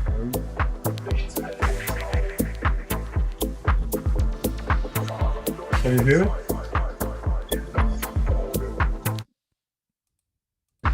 Yes, yeah, we can hear that. But I mean, can you hear it in a bad way? Like, are there like artifacts maybe, or? Of course, when I put the attack completely down, then you can hear it go signal on and off always. But even that, I don't know if you can see it, what it does actually, probably not. Yeah, you're talking about the gain reduction limiter right now, right? Yeah, I'm actually now having 12 dB of gain reduction going on, and I have 0.1 ms attack. So 0.01 ms attack. That's like nothing. That's a cool feature of the elysia xpressor, and also the compressor that I have has this feature. So what the gain reduction limiter is doing, it is setting the maximum amount of gain reduction. So if you like, for example, the time constant, you like the attack and the release, but you just want to make sure that there is just, like, for example, 3 dB of gain reduction. You can set the gain reduction limiter to 3 dB, and the compressor will only reduce 3 dB. And this is absolutely brilliant, because then you can leave it as it is, but you still have maintaining these time constants that you want to have on the track. So this is a very flexible tool. Amazing feature. So what I just built now is kind of a brick wall limiter with a soft clipper, with a crazy low attack and release that you don't hear in form of artifacts or something. Try to do this with a plugin. I don't know. It's difficult. And then, or with any other compressor for that matter. I mean, you don't always need that, but if you need it, elysia will provide. I just love that the dynamic tools that elysia offers. That's so great stuff. I know that chorus actually. It sounds like a track of mine in Remixer. Who stole that? I'm just fading away right now. I love dub music so much. Yeah, I know this chorus. I'm just blown away how good the bass already sounds. It's so warm and crisp. No, it's not crisp. It's so creamy. It's so warm. It's beautiful. The bass is so beautiful on this track. Yeah, very nice. I don't want to change too much. Actually. Yeah, but I want to hear the PASSEQ on that one. I need to hear that. We're going to do that now. But as you can hear, I'd just your opinion, because it's also something that I didn't do so often, but the way I'm using the xpressor now,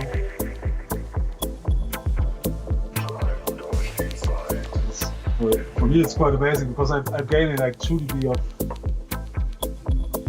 headroom or gain, and I don't feel any compression or dynamic distinguish or degradation of my sound. Or if you listen closer, you can just hear that the kick drum is shaped very nicely. Yes. Yeah.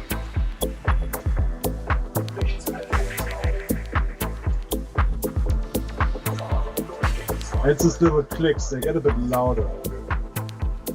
See, because the compressor is so short, it works out that when it ticks, it's true. Yeah, nice chords. And so I'm happy with the sound. What we can try is the warm mode here, but up. No.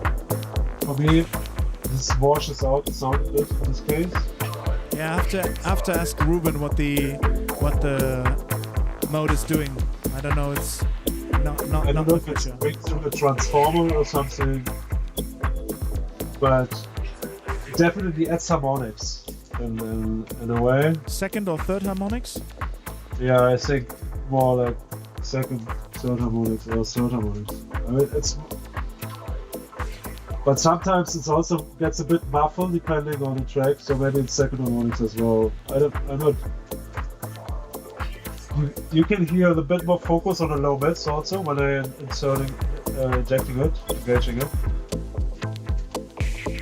Definitely like this section here, the chords in the middle, 400 hard, something like that.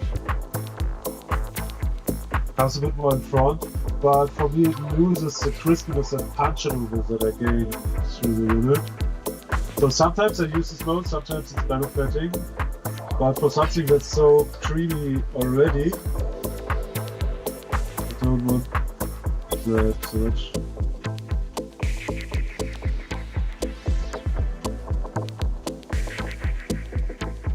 So I like that. Maybe I try a show with low ratio and higher threshold or lower threshold.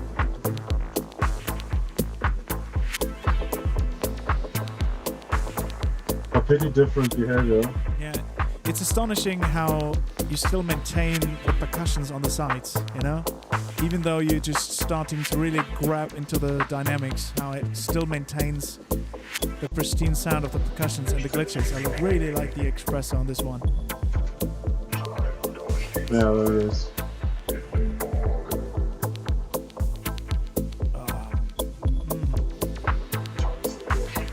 What is this?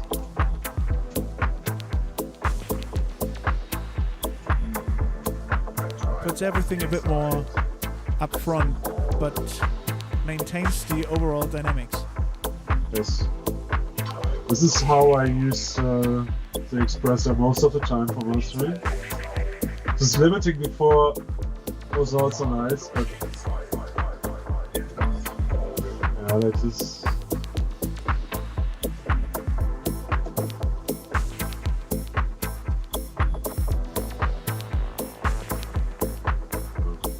I can really address the exact rhythmical point or the exact transients here by using the sidechain filter and the threshold.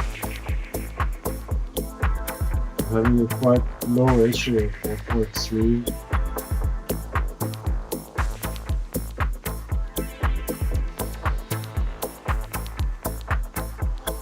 Now I only have part of the clap. Now I get some part of the hi-hat as well. So just by going one dip to the left of the hi-hat. So, but yeah, we get lost into detail here. Don't know what you're talking about. So now let me insert after the compression that I like to maybe add a bit more of gain.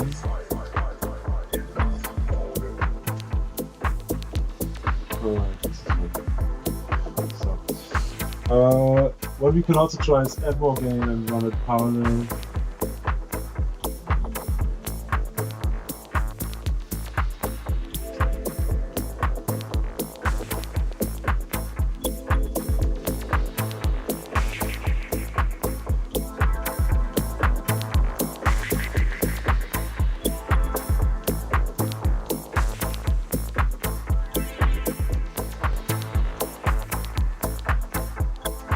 This I like a lot actually. Now we are on 80%, 75% mix, and I added like 3 dB of gain. I run it parallel, but soft.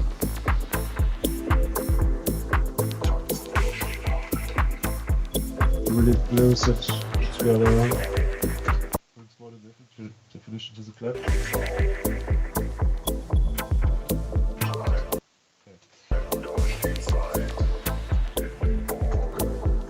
Add more attack.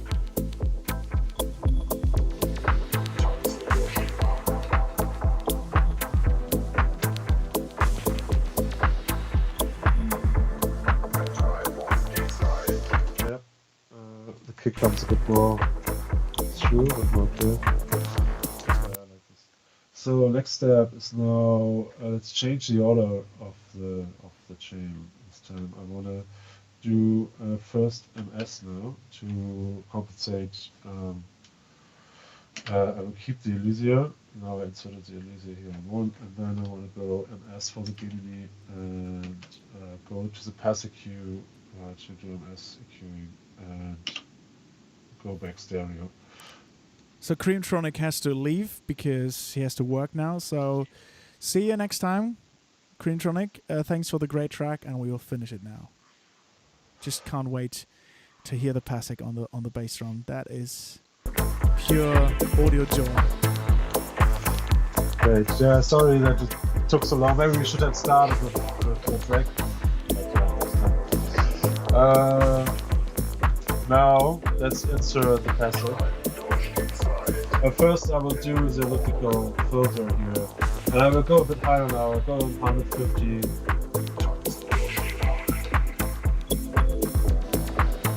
This a bit of bass. I will add half a dB here on the mid trim to Gemini.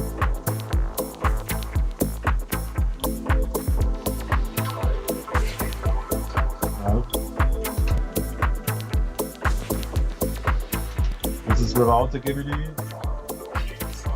This is with the Gemini.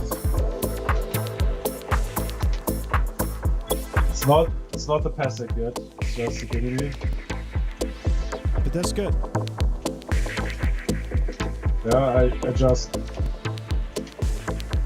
lifted the side signal a bit again. But added definition to the low bits on the mid signal by applying the elliptical filter like now 2.5, 180, 150, and added a bit of gain in the mix and added a bit of gain on the stereo.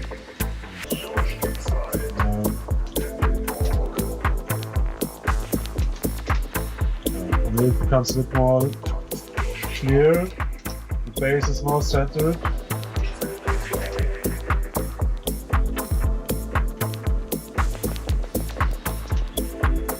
But the sides are not collapsing. So now let's add the PASSEQ. I will turn everything down first.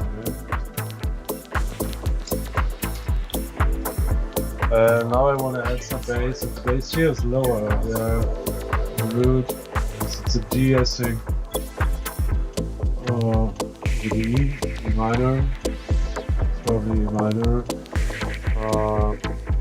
So let's go down to 18 hard. What's the lowest? Minor.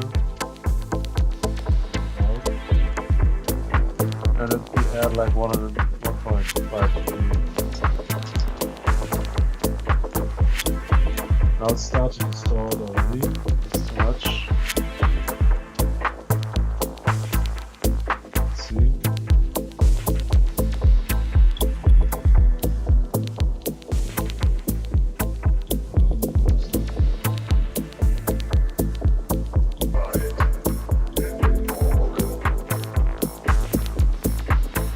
Okay, let's try to add the dip here at 30.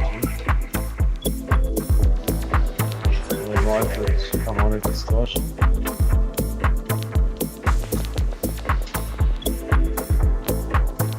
Let's try another band in 40. 15. 10 is too low. 54.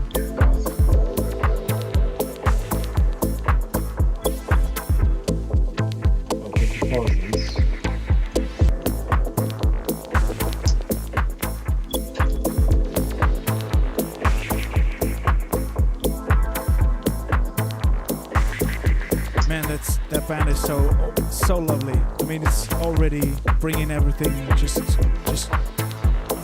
gluing it together. It's so great. That's nice, huh? It's so nice. Wow. Damn, I have to get one of these. And no, we're not sponsored by SPL, guys. We're not sponsored by SPL. But damn. But SPL shared this session because Paul is an SPL ambassador, so it makes sense for them to show it, but you paid for a lot of the stuff. It's not like you're getting those units for free, right? Why? Would be lovely to have those, right?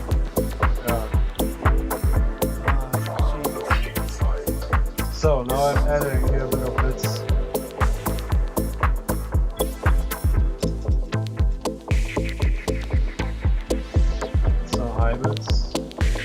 Oh, we can really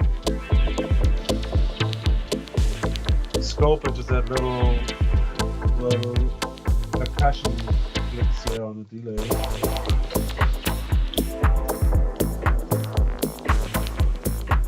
Then we bring them up by 1 dB.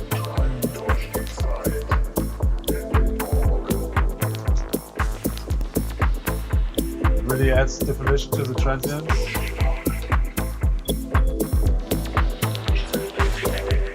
But 1 dB, lovely. So let's add some high frequencies in the midst. Hello hi-hats. We just added 12.5 dBs on 25 kilohertz. That's a good track name. Hello hi-hats. Hello hi-hats. Hello hi-hats. And you can really hear like, how it brings everything forward. And now 2 dB. And I go something extreme, 5-6 dB. If I make it narrow,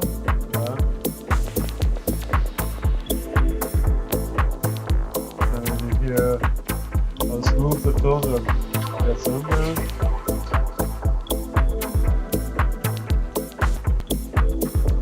So like this I get like really nice and silky highs. Soft. If I want them even softer, I can also boost them more and then cut them again. It's again this adding, subtracting trick. What if you try this with That's the plugins? beauty of the Pultec. And what we talked about earlier, these sort of like differences between phasing of an EQ can actually be, I wouldn't say compensated, but it's kind of like Used. working. Yeah. Working for you. You can make it work for you. Exactly, and then you work. So it's a strange way, but that's why the Pultec sounds so musical, because you can work against the phase again to just leave it up or down. The attenuation circuitry was brilliant on the Pultec, and you can put it on the next level with the Iron, with the PASSEQ. Sorry, with the PASSEQ. definitely, yeah. You have way more variety, and you can attenuate and add gain separately on separate bands, what you cannot do with the original Pultec. So many bands, and they are way selected, I guess, and the filter curves are so musical. It's very nice. So we just have the bits now with. I can't hear you. I see you, but I can't hear I'm still there, man. I'm still there. Okay. I'm just drooling in sound right now. So now I want to bring the sides up also. Oh yeah.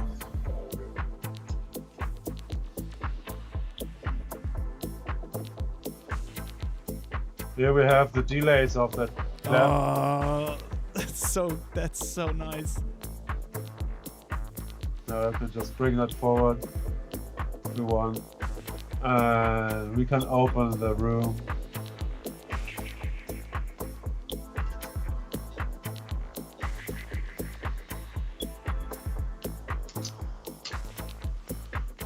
We can control the low mids here a little bit on the sides.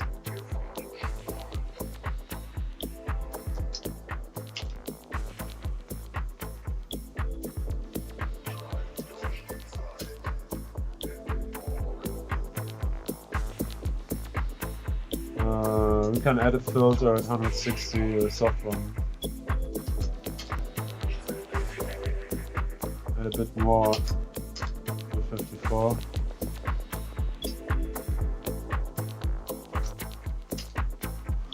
I pushed it up to 180, it sounds way more clear now.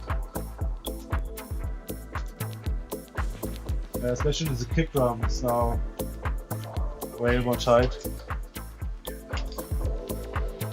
Punchy. So we'll maybe add a little filter here on 22 kilohertz. Is this one 18? 14? 14 was nice, it's very soft and silky.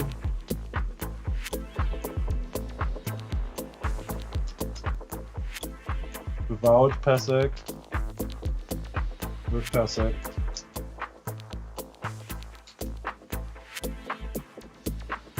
Just a different sound. Wow, it's just so nice how the delays are now in the sign information, and they just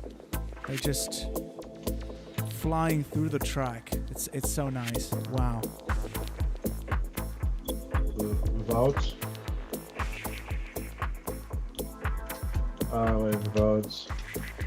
Without PASSEQ and without MS, and now with MS and PASSEQ.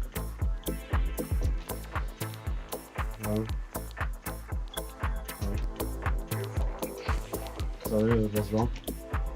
It was without MS PASSEQ.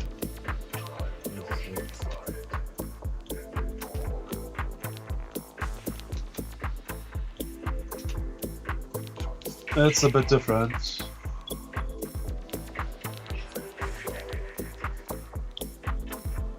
I think right now you're in the stereo mode because there's some imbalance in the.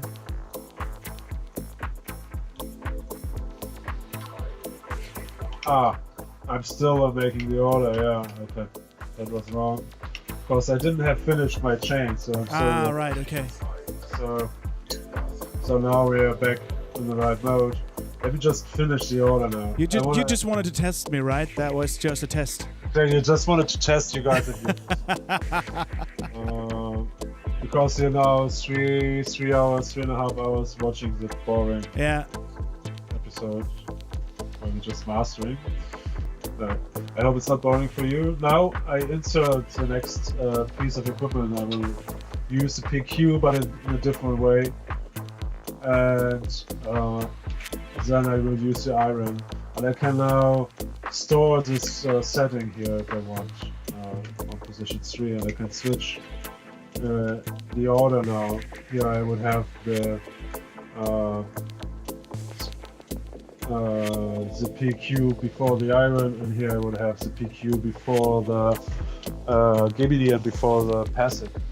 So I can check A/B these two options if I want.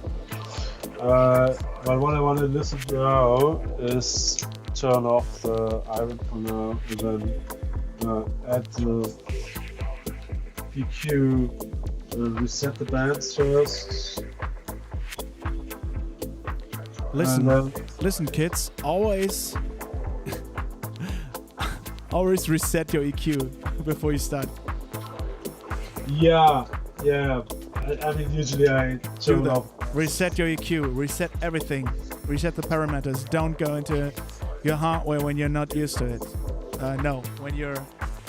Wow, it's a long day.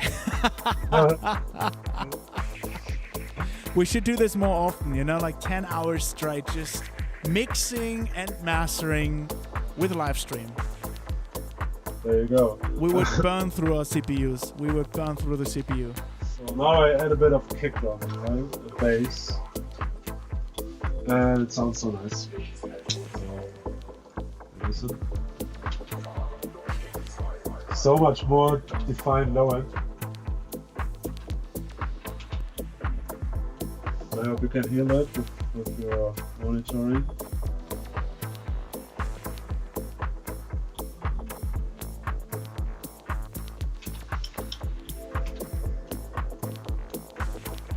Yeah. Yep. This is 1 dB.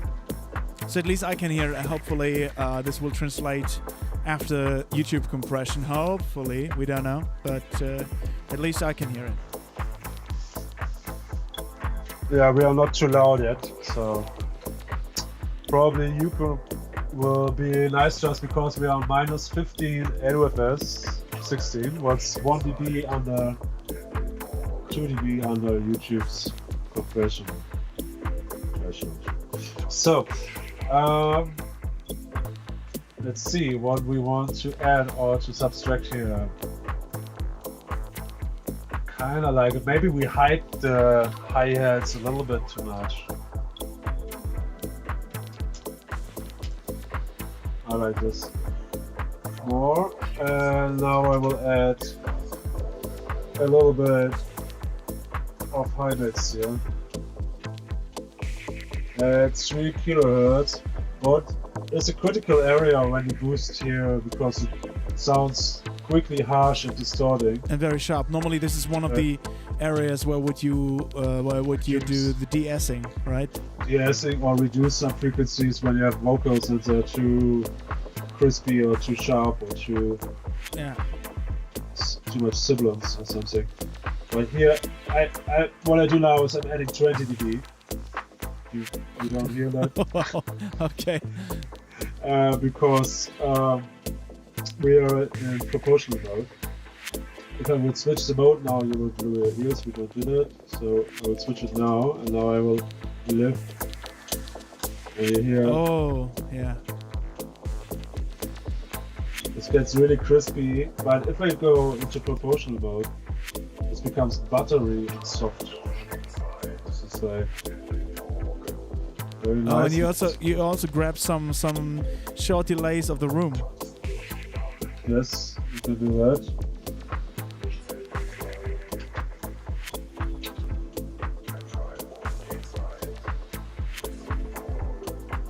I mean, I'm baffled. We still have 4 viewers. We still have 4 people. Thank you so much. I mean, 3 You're hours. patient. 3 hours. You're patient, guys. You're patient.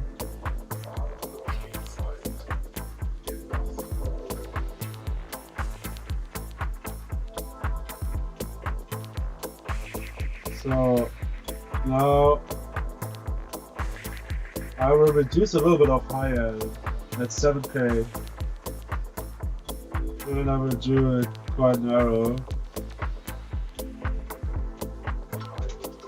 In constant mode. The magic of analog. About. With. Now I can reduce a little bit of muddiness here by removing 170, 160, 140. Let's scope it out. Yeah, we're here. Here's the muddiness. So now I can reduce this a little bit, make it a little bit wider.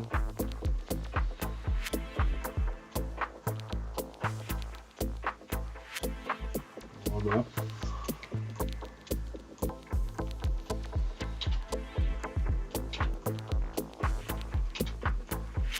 So let's turn everything off.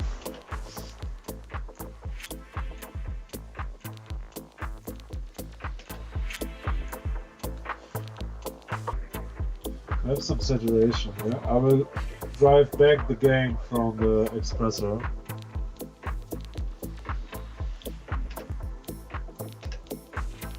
Better. So yeah, sounds better. And now I will add the iron, the chain, and here we'll choose a different rectifier. Okay, so the signal chain, if I remember correctly, is first xpressor for some punch. Yes. Then you went onto the PASSEQ for some rounding of the bass and some sparkle on the mids and the tops, or higher mids. And then you went to the PASSEQ for just carving out some muddiness and just add some more sheen on the hi-hats, right? Yes, and also define the kick again a little bit more. Right, because we lost some when we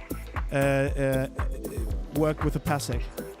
Yes. Okay. I mean, like, not lost, but it gets very creamy and not so scoped. The low end, and here I can. That's another important topic. So what you can hear, guys, is that depending on the design of the EQ, there's something what we would call slower or faster sounding EQs, and some of these EQs or compressors, they start to make the sound a bit more soft, which we would define as slower. And the PASSEQ is just great for slowing a little bit the sound. This is great on certain frequencies, but you can work against it with another EQ. So the question is not if one compressor is better than the other, it's what you want like to achieve. I think when you watch this right now, there's always kind of like a balance act that you do. You're on a little platoon, and you always try to not to fall over. You know, you always try to carve out the perfect balance for certain frequency that are important in the mix. Exactly. Yeah, and on this level where we are now, you need to achieve this gain of clarity, definition, and stage, room, and dynamic, everything, volume.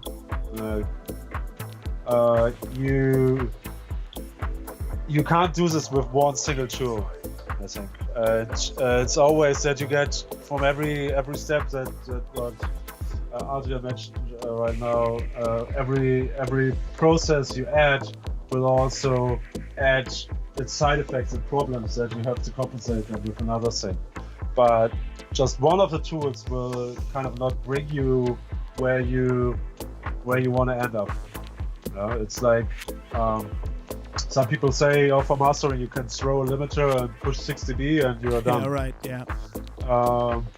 Yeah, try that and you will probably not enhance the track in any way. But what you get from this workflow is that you just have this, like, what I find is so great is that you initially know what you want to work with. You know what your hardware is doing, because you put so much time into finding every strong point of that piece of equipment that you know, okay, if I do this, then there's a trade-off in that area, but I can work that back with another, or I can compensate that with another EQ or another compressor or anything else. So this is so cool. I mean, this is so good. Yeah.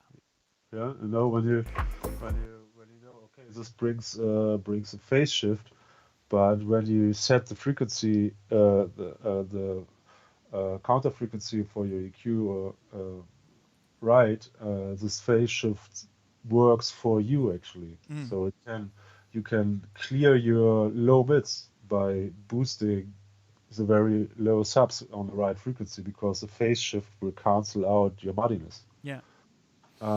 Tricks like this, is really. Therefore, you need to know your gear, and of course, also then hardware helps you with that, because you might have 2,500 plugins installed, but you probably don't have 2,500 hardware EQs in your studio. That's an important point. You get more patience with analog gear, because you actually you know it better. Yeah. Because you of course, there's plugins you're using over years, every day and all the time, and you know them quite well. But even though I have plugins that I love, sometimes I just catch myself when I just flick through plugins. Also plugins, but most of the time the presets. And this is quite boring, because at some point you're just flicking through presets and presets and presets, and you don't actually listen to the music, what it needs. Yes. And this is so much better for me on hardware. This is, I think, one of them. Yeah, that point alone is important for me, at least. A little robot that saves all settings and make recall sessions for me. That would be great. Like, yeah, guys, if you're watching this, listening to this, like, we need a studio assistant robot. Or maybe we should talk in the next episode about AVB and what it can do with machine controls. I think there's something interesting for you. There is a possibility, but we need a professional guy for that I can invite in the next episode, or in one of the next episodes. Oh, that would be interesting. Maybe, why not? Would be fun.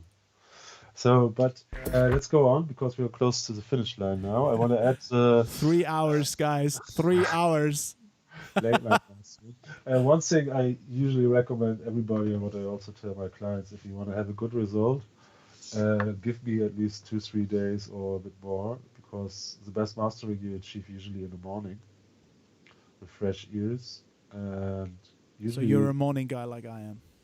Yeah, no, not even if you wake up at 16 or 1600 in the afternoon, it doesn't matter. But when you had when you had slept and when you're fresh and your ears are not tired, because your ears are also just a muscle system, muscle and bone complex system in your body that needs training and rest and so on to function well. Yeah. This is always something that we should not forget about. That the most important tool that we have is actually our ear and our brain, of course. And so when I do sometimes, of course, I have long sessions. I do album masterings that take several hours, like sometimes 8 hours, with I don't know 16 tracks or something, or compilations. I sometimes do them in one run with short breaks between the tracks. But of course, I will listen to it again on another day with a fresh set of ears, and ideally, it is the first thing I will listen to at that day. Yeah. This is the most subjective and best control instance for every mastering. That's why also something that I try to train my clients to always is don't send your mastering one day before your release date. Oh, Or that's a good advice. or 1 week. This is something often I witness with clients. Of course, that they work 2 years on a track, and they are very happy. They are final. They're going to release it. They're close to the finish line, and then they have mixed it on it for half a year, and then they want to have it mastered in 3 days. So never rush your work. That's also great. I mean, some pressure is good to finish something, but Yeah, but even one thing on mastering is also, even the best mastering engineer can only enhance a track where the mix potential gives you room for. And also, one side effect of mastering is often that it brings out things in the mix, elements of the mix that even the composer, the producer, the mixing engineer wasn't aware of before the mastering. Sometimes these are things that I recognize and that I point on before I hand back a master. So before I finish my work and say, "Yeah, are you sure with that element? Don't you want to change that in the mix? Don't you want to cut it out? Do you want to mute the track?" No, Do you want to mute the complete track? Just send me the kick drum. That is. no, I'm joking. No. Like small things sometimes that appear only to become problematic after the mastering process. Right. Yeah. Yeah. Absolutely. Or that they will lower the overall potential of the track. And in terms of loudness, impact, dynamic, whatever you want to achieve.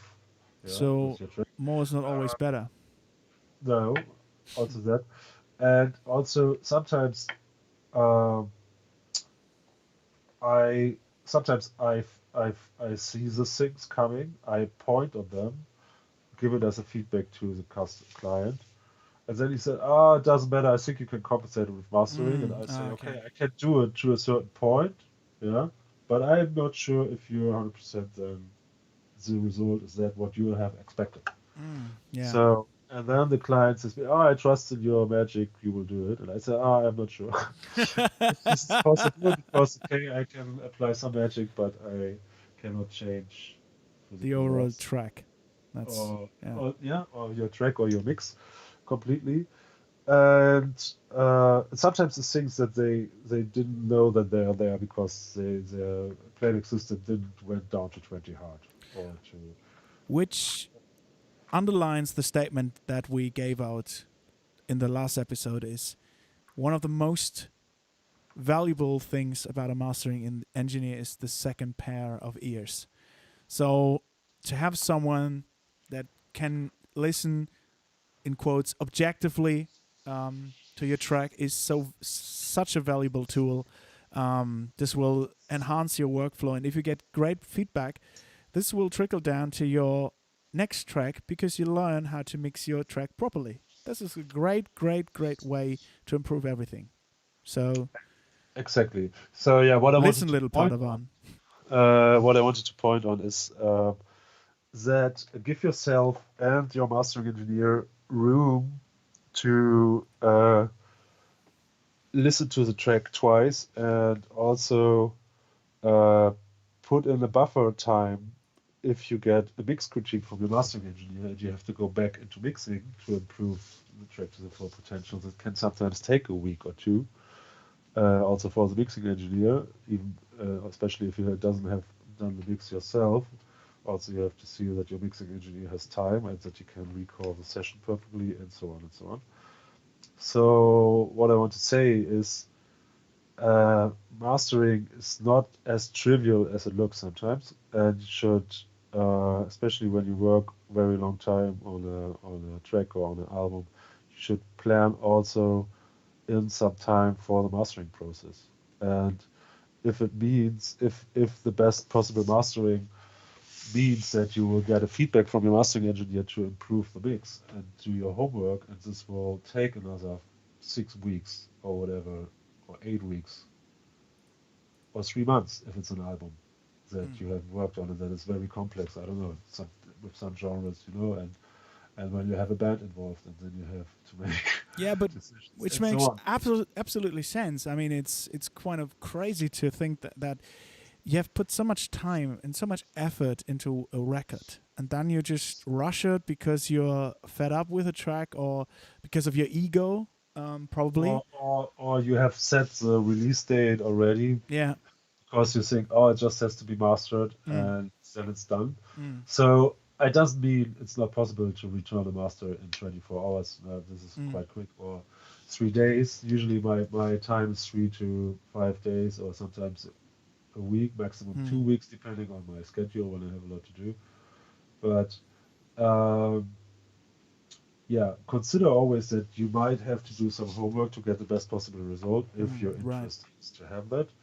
And also that also your mastering engineer wants to listen to the track a second day at least with a fresh pair of ears. Great advice. Great advice. Okay, I think we can now continue the last fine steps of the Creamtronic track, right? Yes, finally. So to do this, because it's supposed to be the last round, I will listen to from the beginning and why I'm tweaking the iron. That I will try to comment a little bit, not every step, because I went into it already a bit. I try to focus on the whole track and see if I destroy anything of the overall dynamics. That means intro, volume. Probably not. Of course not, but we don't want to. So, so let's listen to the quiet parts and see what happens when I engage the iron. They get louder. This is what a compressor does. Perfect.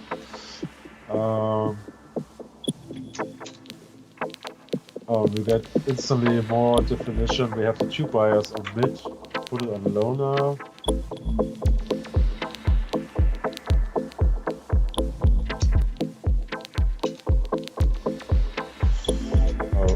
Instant more depths. We are now on LED mode. I think this rectifier mode is great for this dark kind of track music.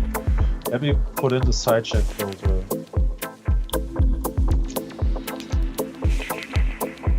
Yeah, the kick gets better through.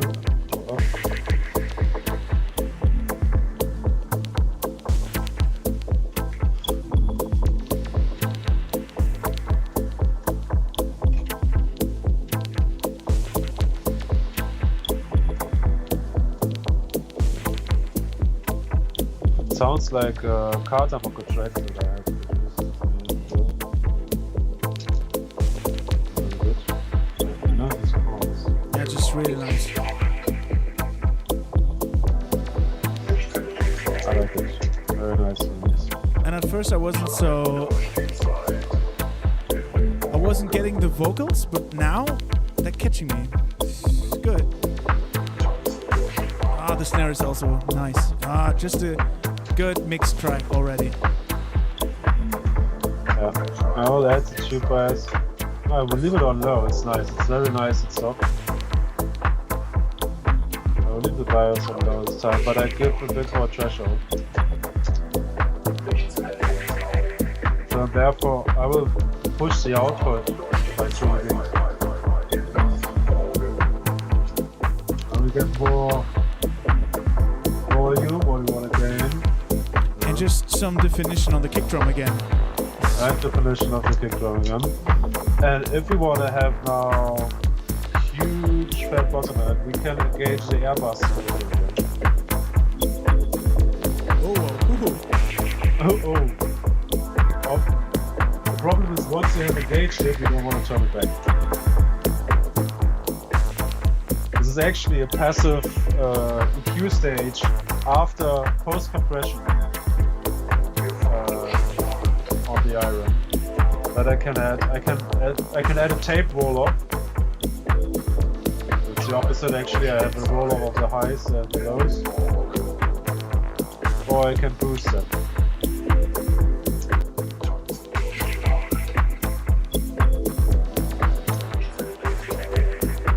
Of course, now it's to be louder when I engage it, so it sounds way more exciting. I can reduce the attack by 1.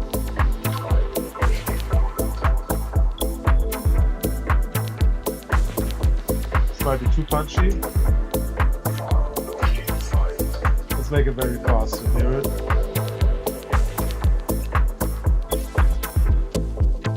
I say Yes, you can hear that. Yeah, you can hear that. You can hear that, huh? It's like eating. It's like eating the punch. Yeah, no punch mode. And I don't know if you hear that, but it also smears a bit the mids, right? Yeah, on fast attack. Yeah.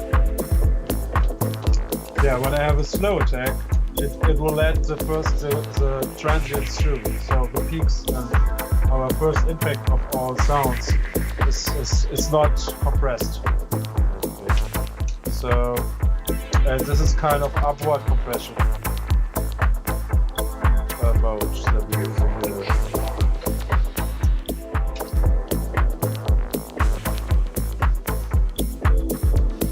So let's turn everything off. Everything on. And now let's boost the gain. So we start slightly clipping.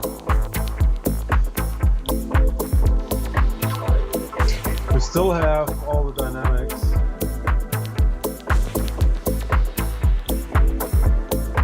Our limiter is doing like small peaks, which is quite fine.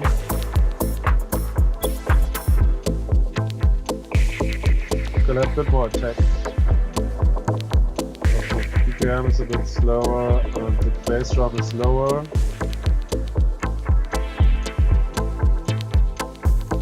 Lower frequency.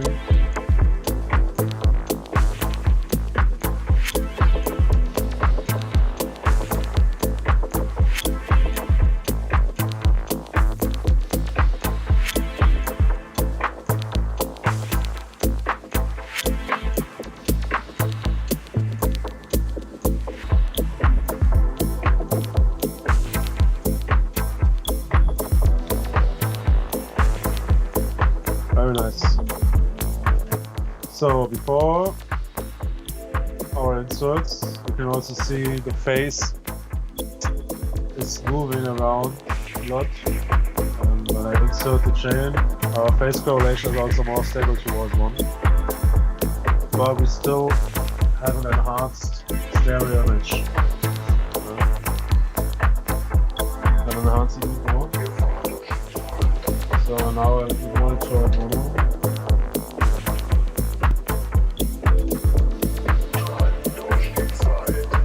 Sounds also fine.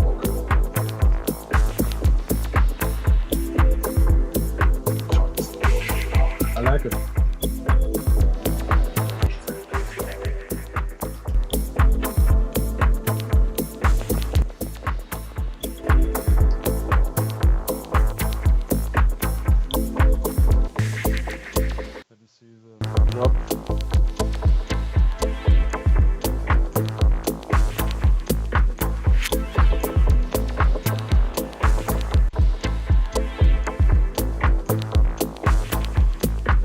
maybe a little bit too much. Yeah, it starts to clips a bit.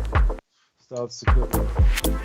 And this reversed snares or claps or what it is, rim shots, whatever, are a bit harsh. So I will try to de-ess them, kind of. We do that here already on that frequency band. I will put a bit more ratio, 3 to 1, and we'll do it 1 octave above as well. That means 3.6, 3.7 kilohertz. Here on the Nova, you can see it on my screen. So quite narrow.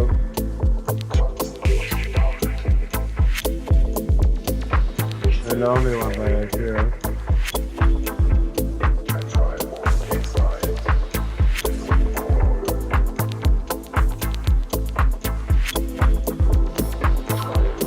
You can see when that reversed clap comes, the Nova reacts here.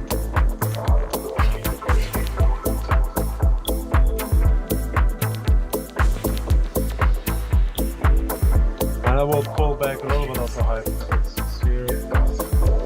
And makes this down on 7 kilohertz where we have some harshness a bit wider on the peaking. So the highs are a bit softer.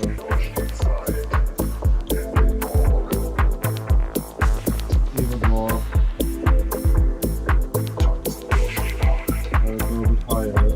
Sure. Even more. It's really good conditioning. It's really good.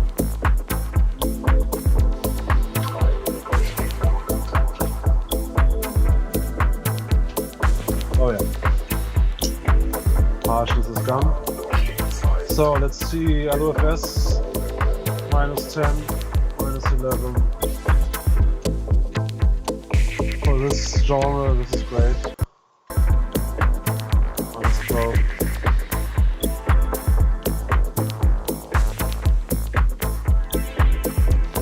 RMS, we have like -6.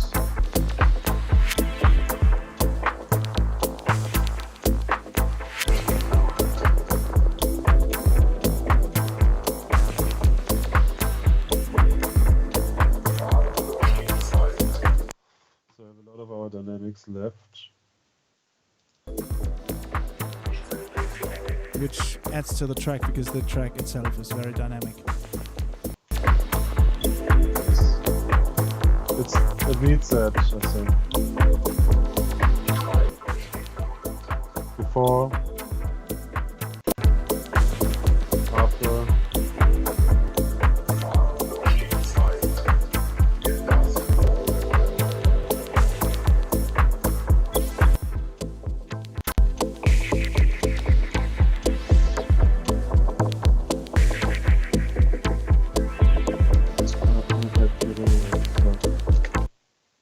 I think this is fine. I have to listen to it because it's quite late now. To give my final approach, I would have to listen to it tomorrow morning again. But re-approved it. Maybe it's a little bit too much going on 1 kilohertz. I can just pull it down here by 1 dB, fix the PQ, very wide. So the clap is a bit softer.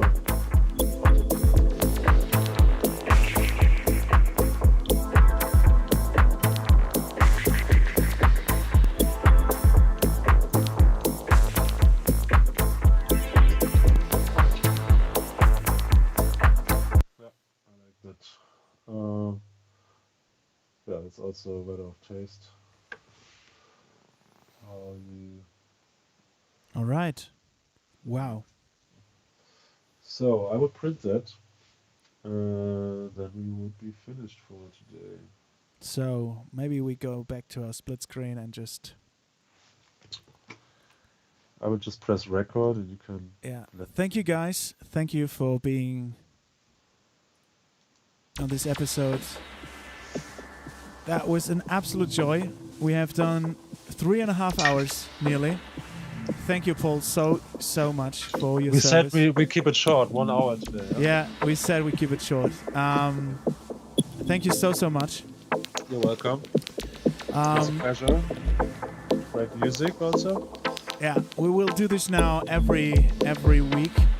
Probably not the mixing part, but I would have to have you more on the show. Thank you so much. This is such a great opportunity, I guess, for many people. Thank you for your time. And I mean, Robert Babic will be here in 2 weeks, so save the date. And I think we will have to prepare something with Robert.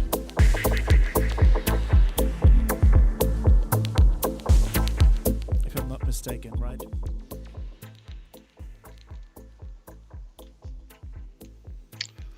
Yes, we're. You're exhausted. Sorry, I didn't know that you were talking. I was listening to the track. I'm exhausted. Yeah. Gotcha. Yes, we will set up a schedule, I think, and some topics. And not 3 hours of just Robert talking. Yeah, but still people watching, so Yeah. it's not completely boring. That's great. I mean, 4 people. Wow. Thank you so much. And next time, I mean, just thank you. We will improve on the every episode and just improve on the concept, I guess. And you can watch this episode later when it's rendered by YouTube. Then you can watch the whole episode. I think this time it's good to add some chapters. So probably I will do some chapters for better navigation. So I will have to watch through the whole 3 hours. Oh, sorry. No, that's absolutely cool. I mean, that's what we're here with. That's what we're all about, making music, right? Yes. Yeah, I hope you enjoyed it, guys. I did. Because we had the pleasure to work on some great tracks. Yeah, that was absolutely fabulous stuff. So, thank you so much, guys. See you next time, and we'll end the stream right now. See you next Friday. Bye. Bye.